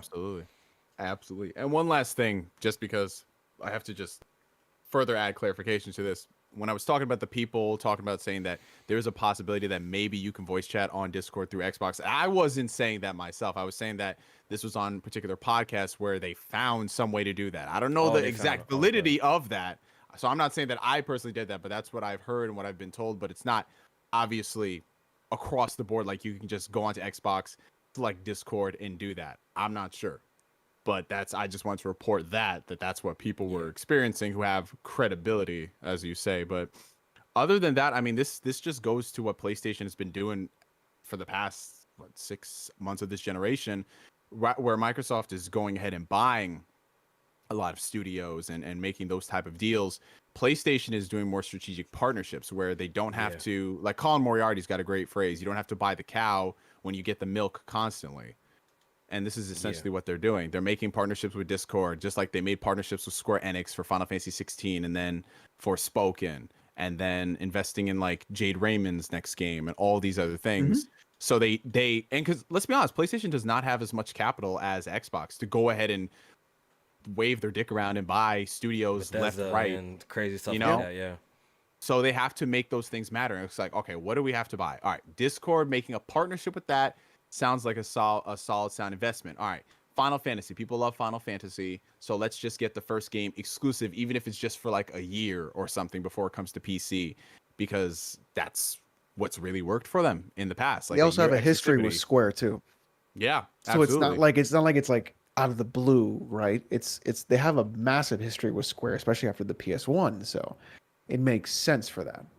Yeah, absolutely. So I think we're going to be seeing a lot more instead of they'll probably buy a studio or two here and there, but it's going to be more about, okay, we'll front you $50 million for this, and then you go from there, you know? Yeah. We finally got a look at some new colorways for the DualSense. I wanted to bring up really quick, and we're selling customized controllers now. Finally, there we go. I think a lot of people been waiting on this and waiting for this. We got a black DualSense coming on the way. It's releasing June 11th, I believe. If I may be wrong or I may be right, but I'm pretty sure I saw the release date for June 11th for the black DualSense. I'm not too sure about the red one, but we got different colorways coming on the way, so I know people are going to be happy about that, because I've been waiting for a black controller, because my skin cells tend to stick on the white controller. Jack, my skin cells be sticking on the white controller. So the black one is definitely going to be my go-to controller, and I can't wait till they open up pre-orders for me over here in Canada, so I can pick up a black DualSense. Looks so good. Yeah, so what do y'all think about the colors, Jack? You messing with the black one or what? I know you're gonna pick up the black one for sure. They look cool, you know what I mean? I was actually thinking about getting I don't know why I was thinking about, like, damn, do I need another DualSense? I don't even need one, but I was thinking about that the other day, and then they announced this shit today, so it's like, damn, do I need another one? Shit, I don't know. But the black one definitely look cool. I fuck with the red one too, but I'm not really I would get the black one over the red one, me personally. Me too. But, I like them. They look cool. They look cool, Look yeah. nice. So There we go. PlayStation announced some new controllers, and we happy about that. Because we wanted that black controller, man. Yep, June 11th it releases, and if you live in the UK, they're going to be available June 18th. Okay. UK mans have to wait. That's good, man. I'm tired of them guys getting all the dope box arts. They getting all the dope and stuff. the dope special editions. Yeah, and dope shit. collector's editions. Y'all gotta wait a little bit now. Y'all gotta wait. They got everything. Yeah, they get all the cool stuff low key. The UK man's got all the cool stuff, man. Yeah, after years of all the there were times where they didn't even get some games, man. Or if they did, they have to wait like 3. I remember when Super Smash Brothers Brawl came out, there was like a whole 3-month difference from the US release and the UK release. That shit was crazy. Yeah. Okay. They had Gianna Sisters for a long time too. Yeah. Oh wow, really? Did they? Yeah, Gianna Sisters. They had that because it just wasn't out there. Oh wow. Are we talking about Twisted Dreams? So if you play Gianna Sisters 1, it's literally the first level from Super Mario 1. Oh, okay. I thought you were talking about the because I didn't play Gianna Sisters. I thought we were talking about like the Kickstarter one. No, like the old one. Oh, the old school one. Okay, got you. Okay. In other news, the Coalition has announced that they're moving to Unreal Engine 5 to focus on next generation games, and I think this makes obviously the most sense. We already knew they're going to move from 4 to 5, knowing that Gears of War 5 or Gears of War series is created with Unreal Engine, so it only makes sense that Gears of War 6 and future titles are going to be using the new engine. So what does this tell you about Gear 6, to be honest? This tells me that Gear 6 is not coming out anytime soon. Because Unreal Engine 5 is not even out yet. Doesn't it? Like, Unreal Engine 5 launch, like, is it next year? That's when it launches? Apparently. Let me actually just confirm that. I think something like that, yeah. I think It's something along those lines. Yeah, I think Unreal Engine 5 is not even out yet, and it's actually it's launching either 2022 or 2023. Let me just confirm. Oh, I think But developers already got it though. Like Yeah. some developers already got this. Oh, shit. some developers already got it? That's like for that's like for commercial release. Okay, like, Unreal Yeah. Engine 5 is expected to release in preview in early 2021. A full release is okay. expected to follow later in 2021. So Unreal 5 isn't here yet. Okay. So that's what I'm reading off a website right now. So the previews are out now. So that's good. So this just means that Gear 6 ain't coming out anytime soon. But it's going to look beautiful. The Coalition, what they do with Unreal Engine is incredible. I always give them props for that. Gears 4, Gears 5 are probably one of Microsoft's most beautiful looking games that they have. So I can't wait to see what they do with Unreal Engine 5. If only it was good. What do you mean? What, Gears? Gears is fire. If only Let's not Gears do was that. good again. Gears is fire, no. man. Gears 5 is fire, man. The multiplayer Gears 5 is fire, man. I have no slander for Gears 5. Oh, you had to put that stipulation on with it there. at first, man. He had a little problems with it at first. It had a little problems, but overall they kind of fixed Gears 5. I like Gears 5, man. They're doing good stuff with it, man. Gears 5 is not even no. It's not. It's not a good. Gears 5 has a lot of fucking problems. It's a good game. The multiplayer is fire. The story is not as great. If we're talking about campaign, yeah, it's not as great as the trilogy. But in terms of the way the game plays and the multiplayer is very, very enjoyable. So I got no smoke. I've heard mixed things about multiplayer. The multiplayer is good for a you Gears game. played it though, right? But I played Gears all my life. I just play Horde on. I'm one of those weirds that only plays Horde. I played it. Yeah, I'm a reliable Gears, source. Yeah. I'm a reliable source. I think that they continually make changes to the Nasher that are inconsequential and also ridiculous. They buff it 1 week, nerf it the next. They still have not learned how to balance that fucking game across any shape or form. There's massive lag spikes multiplayer wise. They still don't know what the fuck they're doing across like certain specific aspects of map design. Like and then the campaign is lackluster at best, and it's not even like Campaign's okay. what would be good agree about with that. Gears. It's like Yeah, he's talking a whole lot of bullshit. Well, he's right about the campaign being not as. He's right about the campaign not being the best in this series. That's a fact. But as somebody who has played all the Gears, I'm the reliable source. There are as someone who's played individuals all who the Gears, I talk to who stream Gears every night, and there are consistent issues with Gears consistently. Oh, I know In what you're fact, talking about. you and I both know this person very close. So the fact that you think you know I don't know more than nobody. she does. Oh, we don't. I know We don't mention. I'm on my yeah, ninja shit. I know we. I'm on my ninja shit. So you know what I mean. We don't mention that type of All stuff right. on the podcast. But I've been playing Gears my whole life since Gears 1, my whole life as well, and the multiplayer is definitely good. That's one thing that they got right with Gears of War 5 is overall the multiplayer. At first, I didn't like what they were doing with the marketplace when it came to that. I feel like that was the L. But It ever was since they atrocious. but they fixed it a little bit. They fixed it though. Now it's actually in a good See, spot. your issues with the marketplace. My problem is with the fucking game. No, the game is good. The game is good now though. The multiplayer. I mean, the is good. economy in the game could fuck it up. Yeah, the economy was messed up on Gears 5 launch. It was messed up for a long time. But in terms of the way the game plays, they fixed it to the point that the multiplayer is still extremely enjoyable. Very, very. Yeah, enjoyable. the thing about Gears, it's a solid series. Like, you know, it's just always been a consistent series for the most part. But I think that's the biggest problem, at least for the Xbox One generation of Gears. They've just been okay.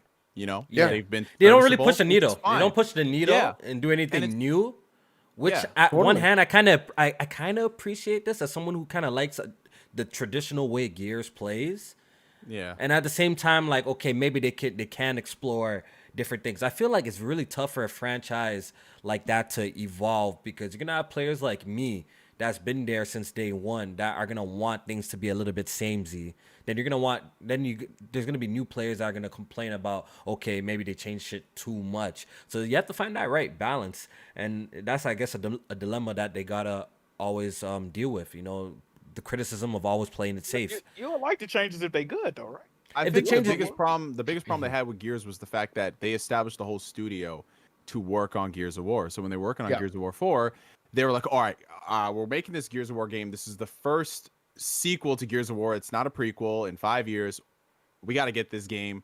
We got to see what people would like. And then it came out in Gears 4. I mean, I can only speak for me personally because I played it last summer. That was actually the first, when I got my Xbox One X, that was like the first game I fired up. I was like, oh, I'm excited. You know, I haven't played Gears since part 3. It's going to be great.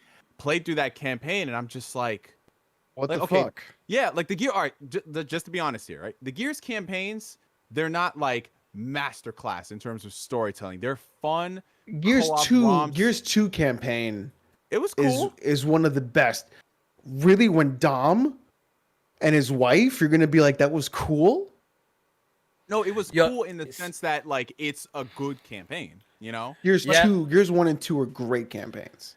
I mean, but it's not like anything. Gears like crazy, 1, like, 2 oh, I can go back and quote everything about Gears of War 1 or 2. You- Like they're great. I know what co-op Neil's campaigns, trying to but say. no one I know what does Neil's it trying to better say. than that, Like, you know? like we're not gonna sit here and compare Gears of War's campaign to something like a fucking Uncharted 2 campaign. Like, it's different levels to this. The Gears You saying you campaign seen is better. it's definitely Gears campaign, the trilogy, the main one is definitely It's good. It's very enjoyable. Very fun to play with co-op.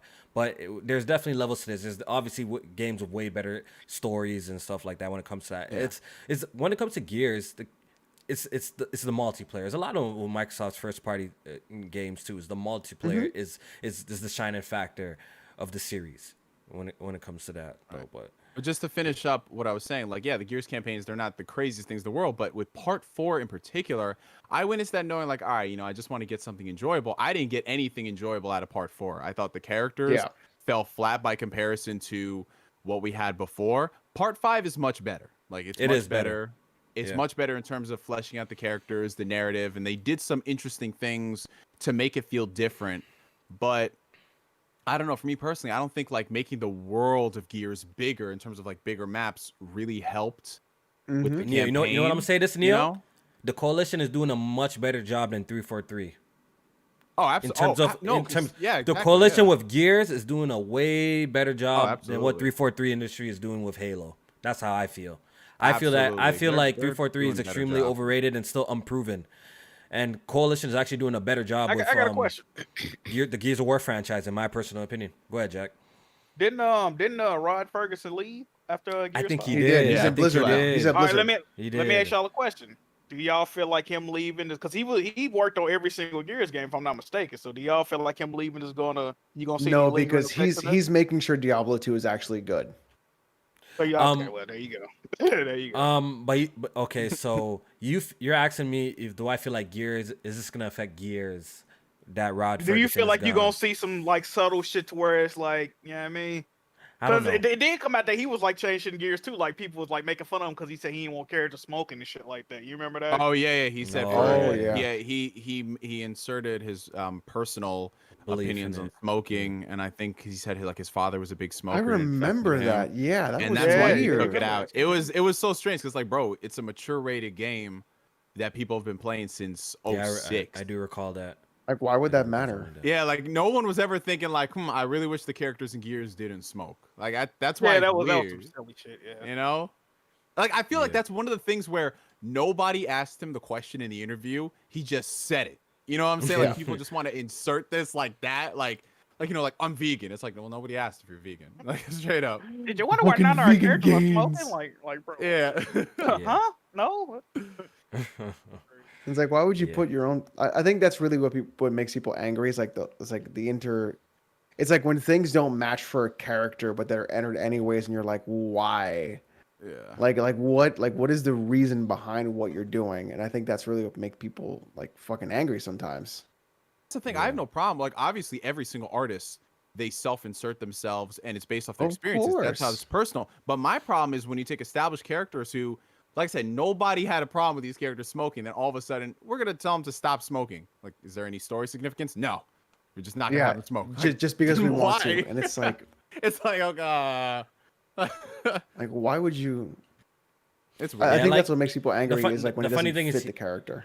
You know what? Like, I feel like it wouldn't be an issue if you just didn't bring it up. You know, I Yeah, feel man, like absolutely. some things you Nobody just would don't have to notice. say. No one would notice. Do no you one think would care. even anyone would have noticed? Nope. Nobody would have noticed, to be No one honest. would have noticed. Yeah, Not at all.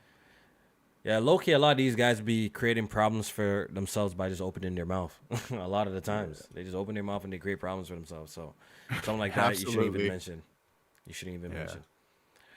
mention. Ratchet and Clank previews dropped. I didn't Looks watch good. a single piece of it. I'm already sold. I'm sold on everything. Insomniac has been literally carrying PlayStation on their back for the last couple of years. They've been extremely consistent. And I'm sold on Ratchet, so I skipped the previews. Jack, did you check out the previews? Are you gonna buy day one like a simp?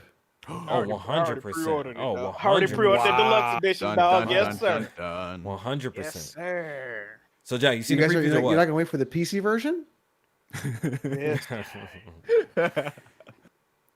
Or you skipped You the said that I previews watched as the well? previews? Yeah. I watched a little bit of preview footage, but I'm kind of like you. I'm already sold on the game, so I'm not trying to necessarily spoil anything for myself. The previews, it didn't move the needle for me. I'm already hyped as fuck for this game. I've been waiting on this game. It's nothing I can say about this game that ain't already been said about this game. That ain't visible when you look at this game. Like, the shit it's mind-boggling, man. You know, Insomniac, they really putting on for the Sony studios right now. They've quickly carrying. risen, in my personal opinion, in the pantheon of Sony studios. I gotta put them top 3. Absolutely. They might arguably be, you know, if shit like the last one didn't exist, they would definitely be, you know, in God of War, they would definitely be arguing with number 1, but that's another conversation. Yeah, I'm just hyped for the game. You know, Ratchet got all the boys going crazy, as we can see. Got J-Man acting up. He's suffering from a fever right now from the preview footage. So, This man's in heat. Trying to get that fussy. oh, wait a minute. Wait a minute. You never heard about a fussy? We good. I don't even think I want it. I don't think we want to hear about it. That I'm ain't my pretty cup sure. of tea, my guy. No, sir. I'm pretty sure we don't want to hear about it. But yeah, Insomniac, you actually bring up a great point. Like, they have really risen to the upper echelon of developers, in my personal opinion. Like, look what they're doing and how consistent In a they've quick been with amount of their time, games. too. And they It's also, incredible. I think It's incredible. they're one of the few Yeah. Sony studios that they have 2 whole separate teams, 2 whole separate studios. I think they have one on the West Coast, one on the East Coast. And honestly, I would say not necessarily game, like the content of the game and the quality, but I'd say from an output perspective, Insomniac is killing it. Like, dude, when Miles Morales Spider-Man came out and had those moles, people were like, oh man, I really wish Spider-Man Remastered had it. Boom, there you go. You have this patch right there. Oh, damn, okay. And then boom, Ratchet and Clank 2016, 60 FPS. And then boom, Ratchet Rift Apart has all these modes. It's like, I don't know what black magic they're doing to get this shit to How work. big are their teams? Apparently it's a lot. Apparently it's a lot. Yeah. They have two I whole think they have a studios. lot of employees Because actually. they like to do that many games that quickly in succession, and to have them be like at that quality. Because It's although impressive. I thought Spider-Man had its issues, it wasn't a terrible game, but it was a pretty good game, right? Like I think like the open world stuff and some other issues that I had with it were apparent, but to crank out Spider-Man, to then make Miles Morales, to then make Ratchet and Clank, like to crank those games out that quickly in succession is really impressive.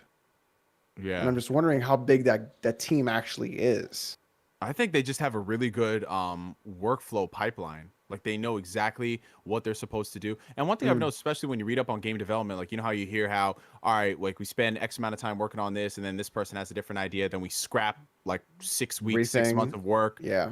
I think Insomniac, they just have a good flow and a synergy, which is why they're able to get all of this stuff done. Because like you always hear about behind the scenes drama. Like I don't think I've ever heard about that in Insomniac. Like ever, even with their worst stuff.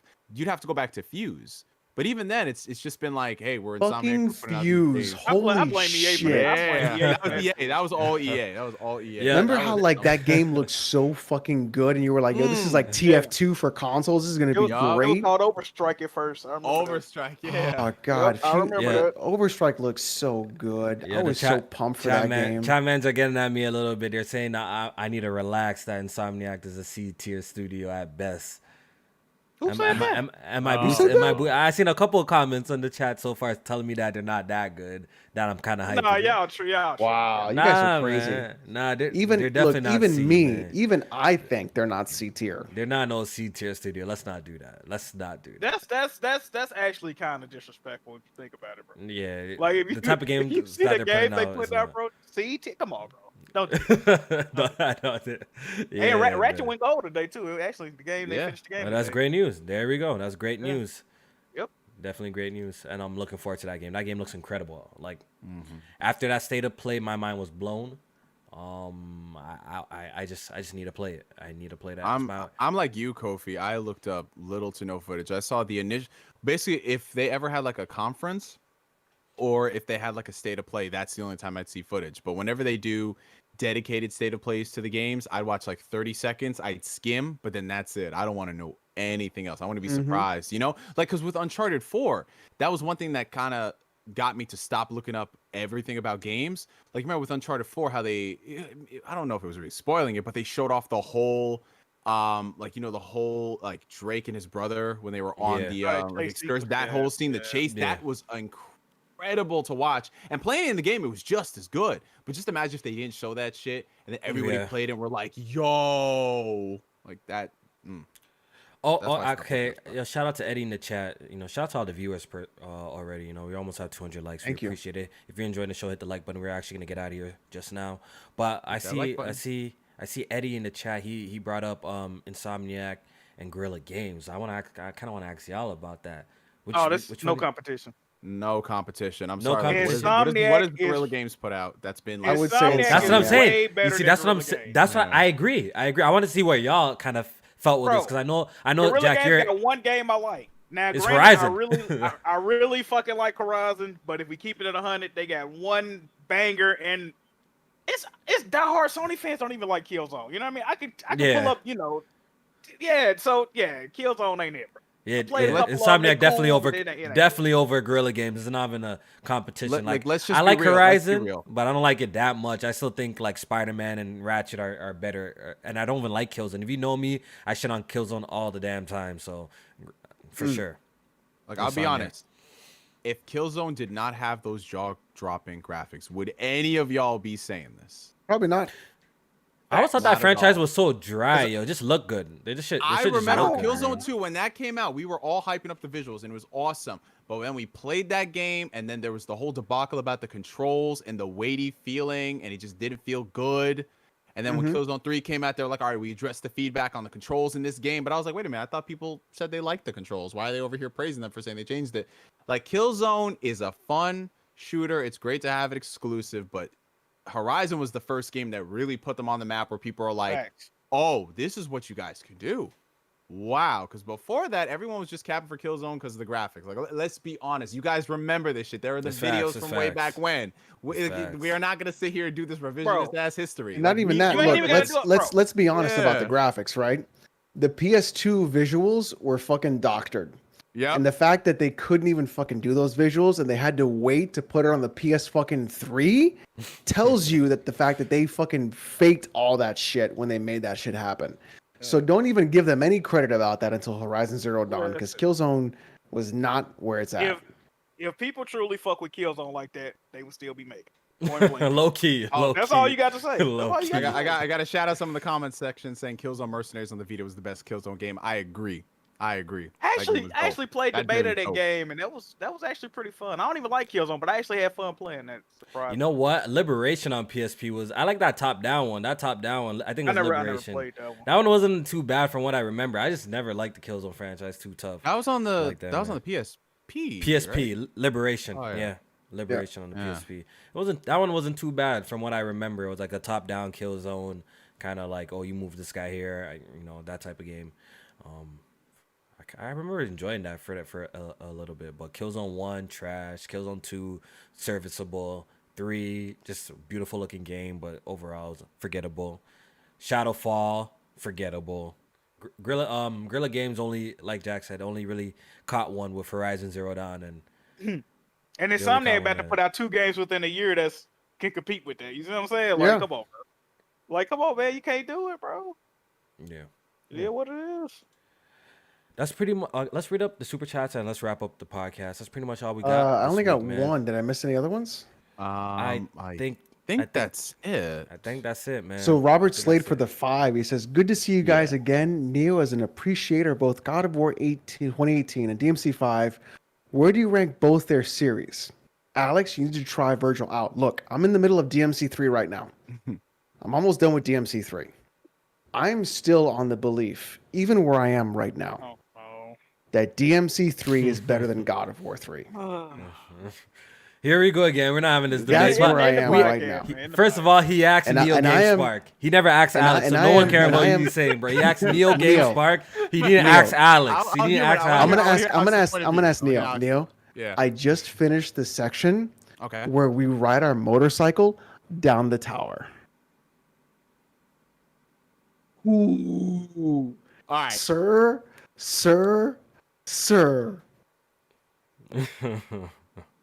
Neo GameSpark, man. Let's hear from you, man. Okay. All right. So in terms of ranking both of them, all right. So I'm gonna give the politically correct answer. So I know people are not going to be excited about this because they want a definitive answer.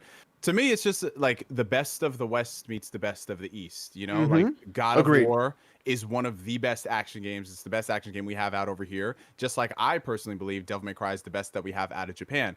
Now, if you talk about where they rank in terms of their combats, obviously Devil May Cry is much deeper combat system. Like you see the crazy stuff people were pulling off in Devil May Cry 3, 4, 5, now especially with the Virgil DLC, which you have to play, Alex. It's really good. So that's for 5, right? Yeah, Devil May Cry 5. So I have that. So I'm streaming the whole thing. So wait. Okay, so here I have every game. I have all the DLC. I will play everything. Look, I even played DMC 2. I played both campaigns. I streamed both campaigns. Oh, wow. I'm that guy. And that was it. Yeah, I'm that guy. I did the second campaign in 2 hours. I beat the whole thing in 2 hours. Yeah. I gotta go back and check that shit. But if we're talking about like the comparisons between the two, obviously from a combat perspective, Devil May Cry is much more replayable than God of War because that's the kind of game that it is. You know what I'm saying? But at the same time, there is something special about God of War 2018 and what you get out of that game playing the rest of it, like Kratos' lineage, his legacy, where he was as a character or lack of character beforehand, and where he ends up now in this new game was incredible to witness. And same thing for Devil May Cry 5. Like we all thought the Devil May Cry franchise was dead after that god-awful reboot that they did. But then Capcom was like, you know what, let's try this again. And then they shocked everybody by not only announcing the game a year out, but releasing it on time with no delays, and it was great. It was awesome. And we got good DLC. So I mean, I love both. Obviously, I'm gonna play Devil May Cry 5 more because of the combat. It's great, and the music, adrenaline pumping. But at the same time, man, there's a reason why God of War 2018 is my favorite PlayStation 4 game of the generation. So I think God of War 3 has some excellent fucking moments, and I think it's a beautiful swan song to the God of War series. In fact, I think 2 and 3 are some of my favorite games in the God of War series, period. That being said, though, I think the deep complexity that Devil May Cry brings to a gameplay perspective far outweighs that, just in terms of enjoyment of how you play it. Because DMC3, although not as emotional as God of War 3, when you're playing DMC3, you have this ability to create these amazing scenarios and fight scenes that you wouldn't get anywhere else. The controls fit well, the air cancels do incredibly well, the combos work incredibly well.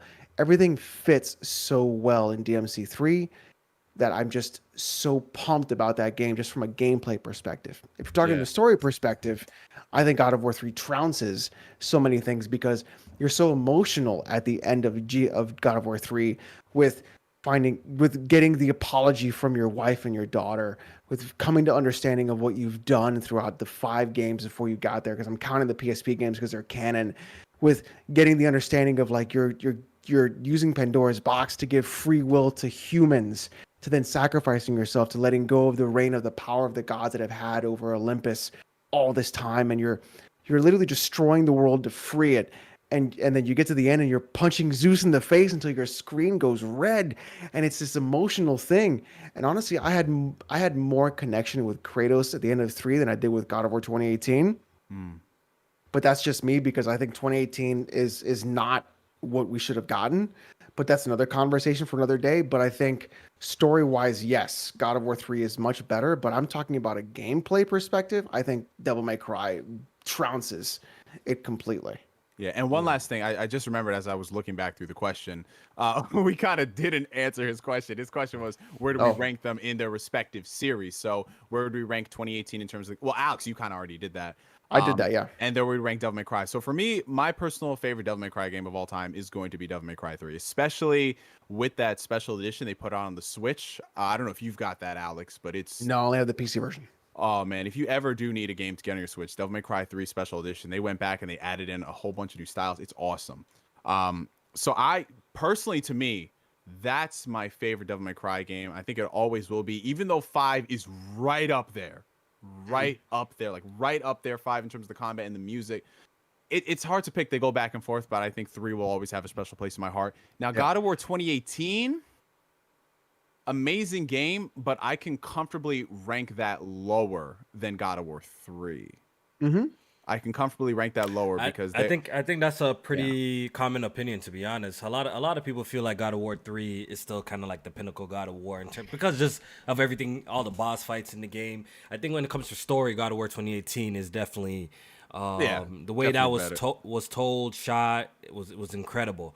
But in terms of just sheer gameplay and adrenaline and the boss fights, God of War 3, I still haven't experienced quite a game like it. Like, your first tutorial boss is incredible. Literally killing Poseidon, poking his eyes out, cracking his neck. Like, bro, can we just imagine, that was a tutorial boss too. Talking about how that game picked up right where God of War 2 left off. Yeah, right? That cliffhanger. Then it's crazy because you play on the PS2 and then you fire it up on the PS3 and you just see, like, to this day, like, graphics on that game.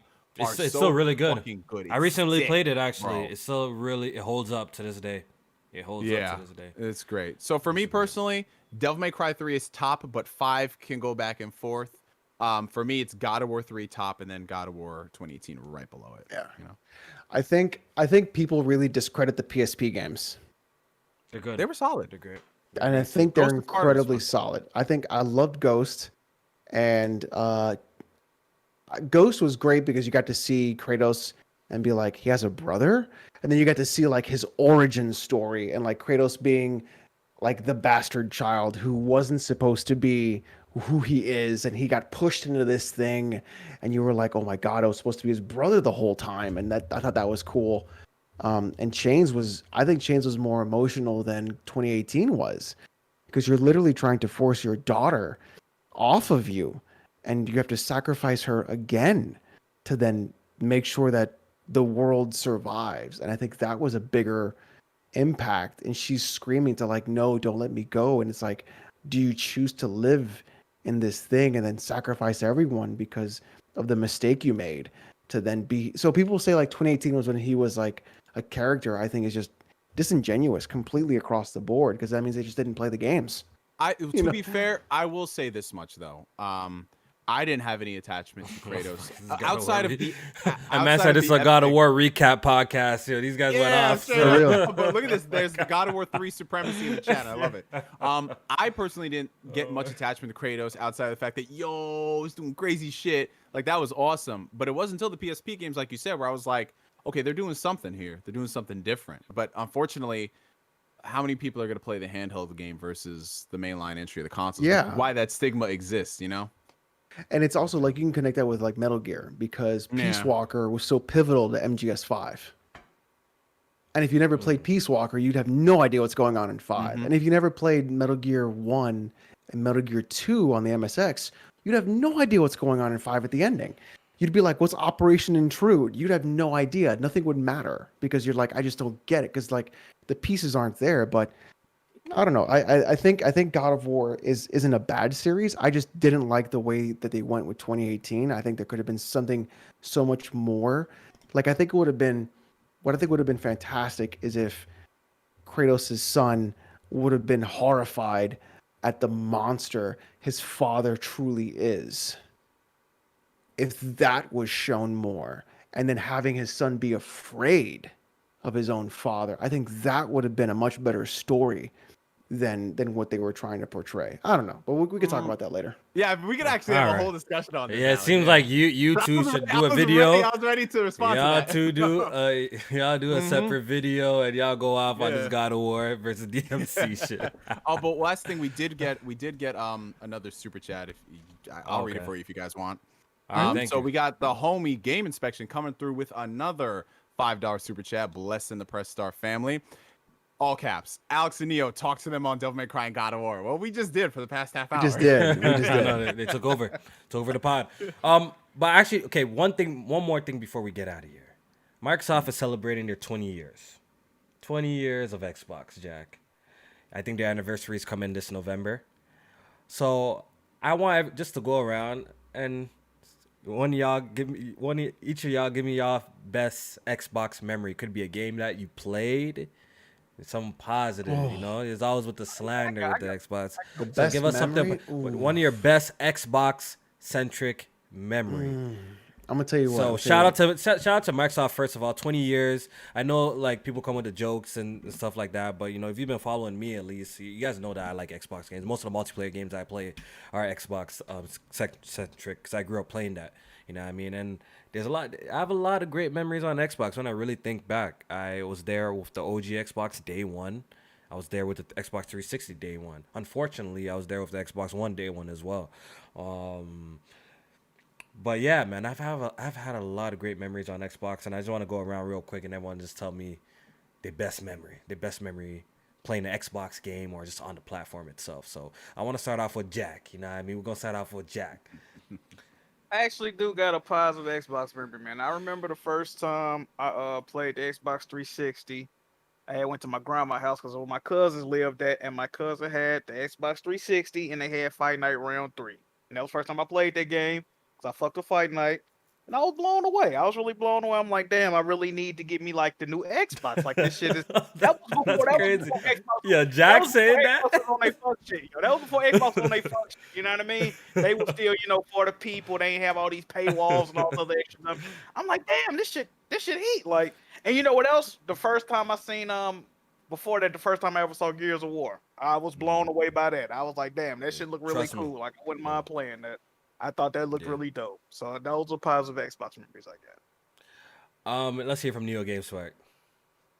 So, I mean, I got a lot of good memories gaming on Xbox. I mean, I honestly started with the 360. I mean, I had the OG Xbox console, but to be honest, to me, it was just there, Like, I played KOTOR That was disrespectful. awesome. Disrespectful. Yeah, Fusion I Frenzy. mean, it's Mecha just honest, Cell. like, Project yeah, Gotham. man. Like, what are you talking about? I Like, was Halo more 1. PS2. I was all on the PS2, man. Oh, You yeah, know, I feel but you. with the I feel you. 360, so with the 360, one of my I have a lot of good memories of it, but one of my fondest memories, I'll never forget this, was when they came out with, I think it was the final DLC for Call of Duty World at War. Now, those who played the game know that the final DLC was the Doris map.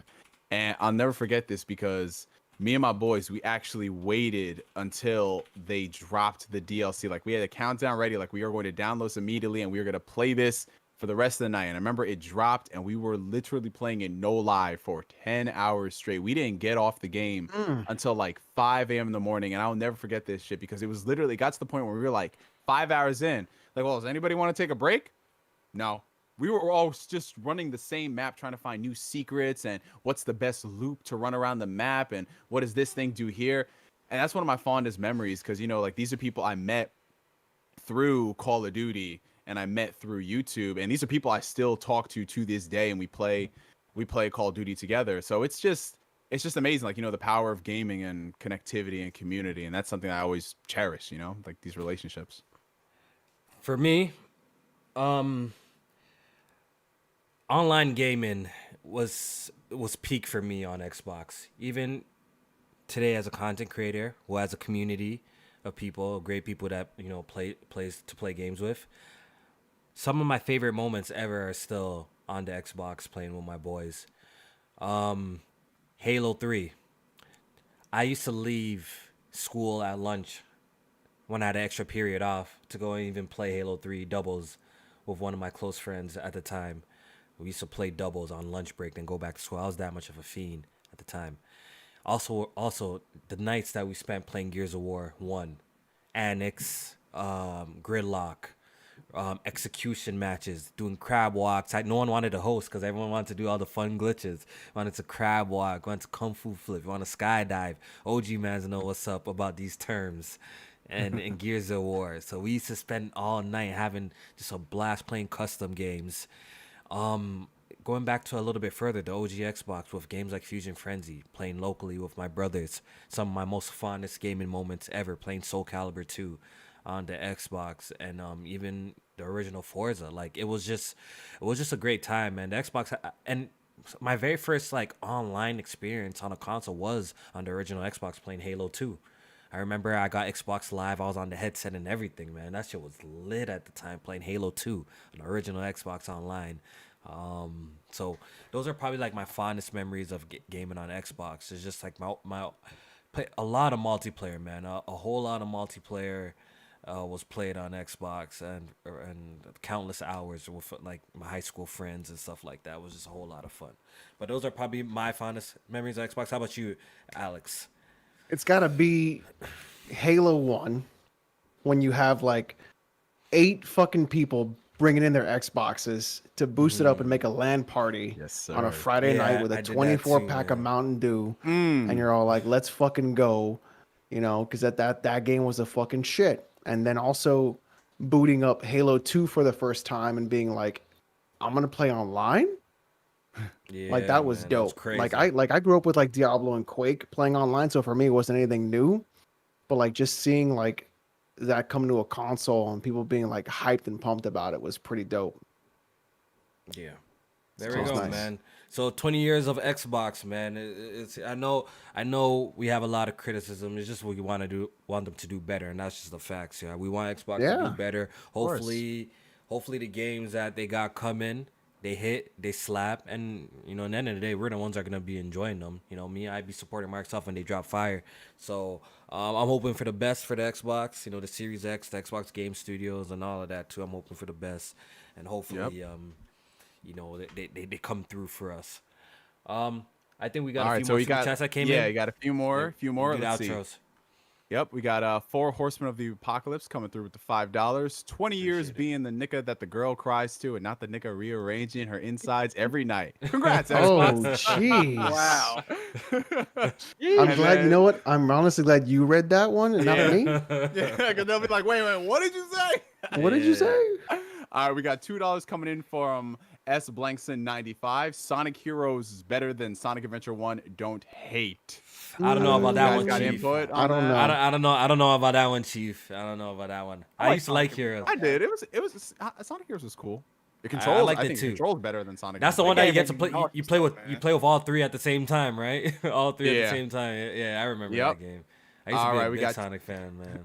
$2 coming in from Notorious Nicholas. R.I.P. J-Main from being fired from Press Start Podcast. And another $2 Wow. from Notorious Nicholas. PSA announcement: watch Netflix's Castlevania. It's fire. I'll take this last one. Max B says from $2 from New Zealand. He says, "Think, Alex. Sony is the best." I get it. I get it. Yeah.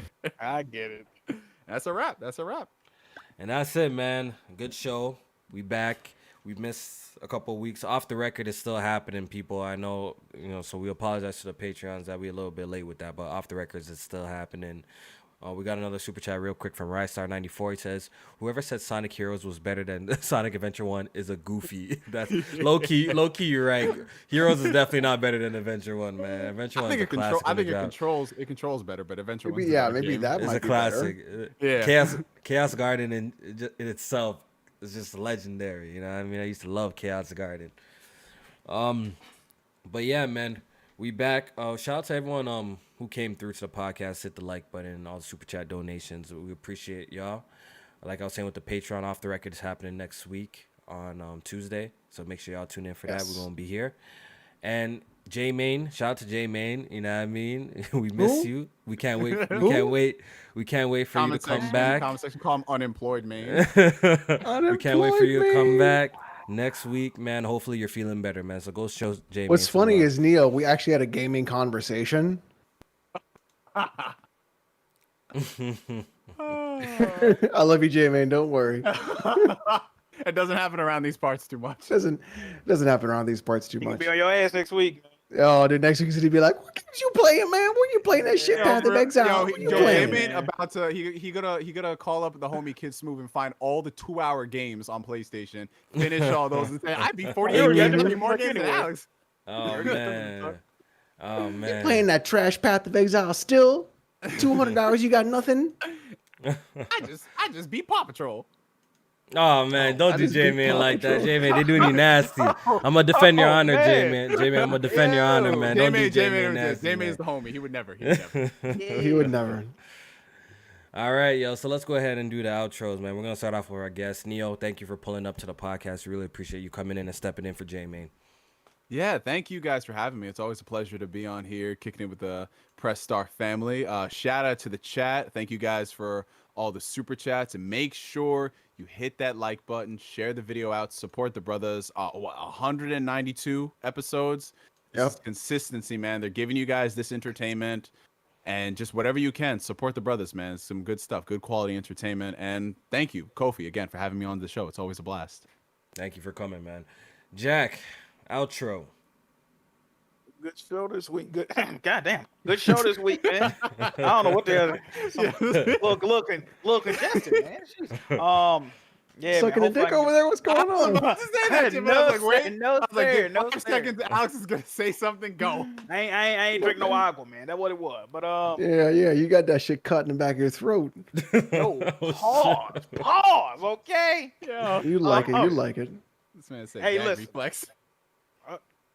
Hopefully, I can get back to streaming sometime soon. Okay, YouTube, Twitch, and Twitter and Instagram. Jack Move Johnny. Okay, get in touch with me. Yeah. And There you go. JiggyMerch.com. Check it out. And yeah, man. Yeah, see this man plugging it. This man plugging his Instagram ever since low tier God said this man's swag was nice. Oh, He's you plugging see his that? You see that Instagram. hand drip, right? You Low- saw that, right? I See, said- low We tier saw God that. complimented this guy. Now he's plugging his He Instagram. was like, man. all Jack has to do is lose weight, and you'd be fucking styling. You know that- telling I you, get bro. the LTG step of approval. You know how hard that is to get, man. You know what I mean? Fuck 'em. I rock with it. Yes, You sir. get LTG on your side, damn son. Yes, sir. We in here. Yes, sir. LTG endorsed. And Alex, outro. Ladies and gentlemen, thank you for watching the podcast tonight. We appreciate your patronage. Speaking of patronage, patreon.com/pressstartpod is the place you can go to support the podcast. and actually have some extra content. Now, as well, you can check me out on my channel where I upload daily videos every single day. And tomorrow is the stream Counter-Strike Go on the road to global. Will we make it? Probably not, but it's going to be hilarious watching us fail in every attempt. So come on down and check it out. Saturdays I take a day off, and then Sundays is Devil May Cry. So come on down and enjoy that. Hope you guys have a great one, and see you guys next Thursday. Yes, sir. Yes, sir. Yes, sir. J. Cole album dropping midnight. Make sure y'all go check out the boy J. Cole. This time he actually got some. This time he actually got some producers, and he ain't producing the whole album itself. Stuff, So this album actually might not be a dud like the last two albums, because he actually got some producers on this album this time. So J. Cole album at midnight. Low key, I might stay up so I can listen to a couple of tracks, because I need some new music in my life. You know. With that being said, we out of here. Stay safe, and we'll see you guys next week. A man said no thanks in the chat when I said the J. Cole. A man said disrespect. A man said no thanks. He literally just says no thanks. Like,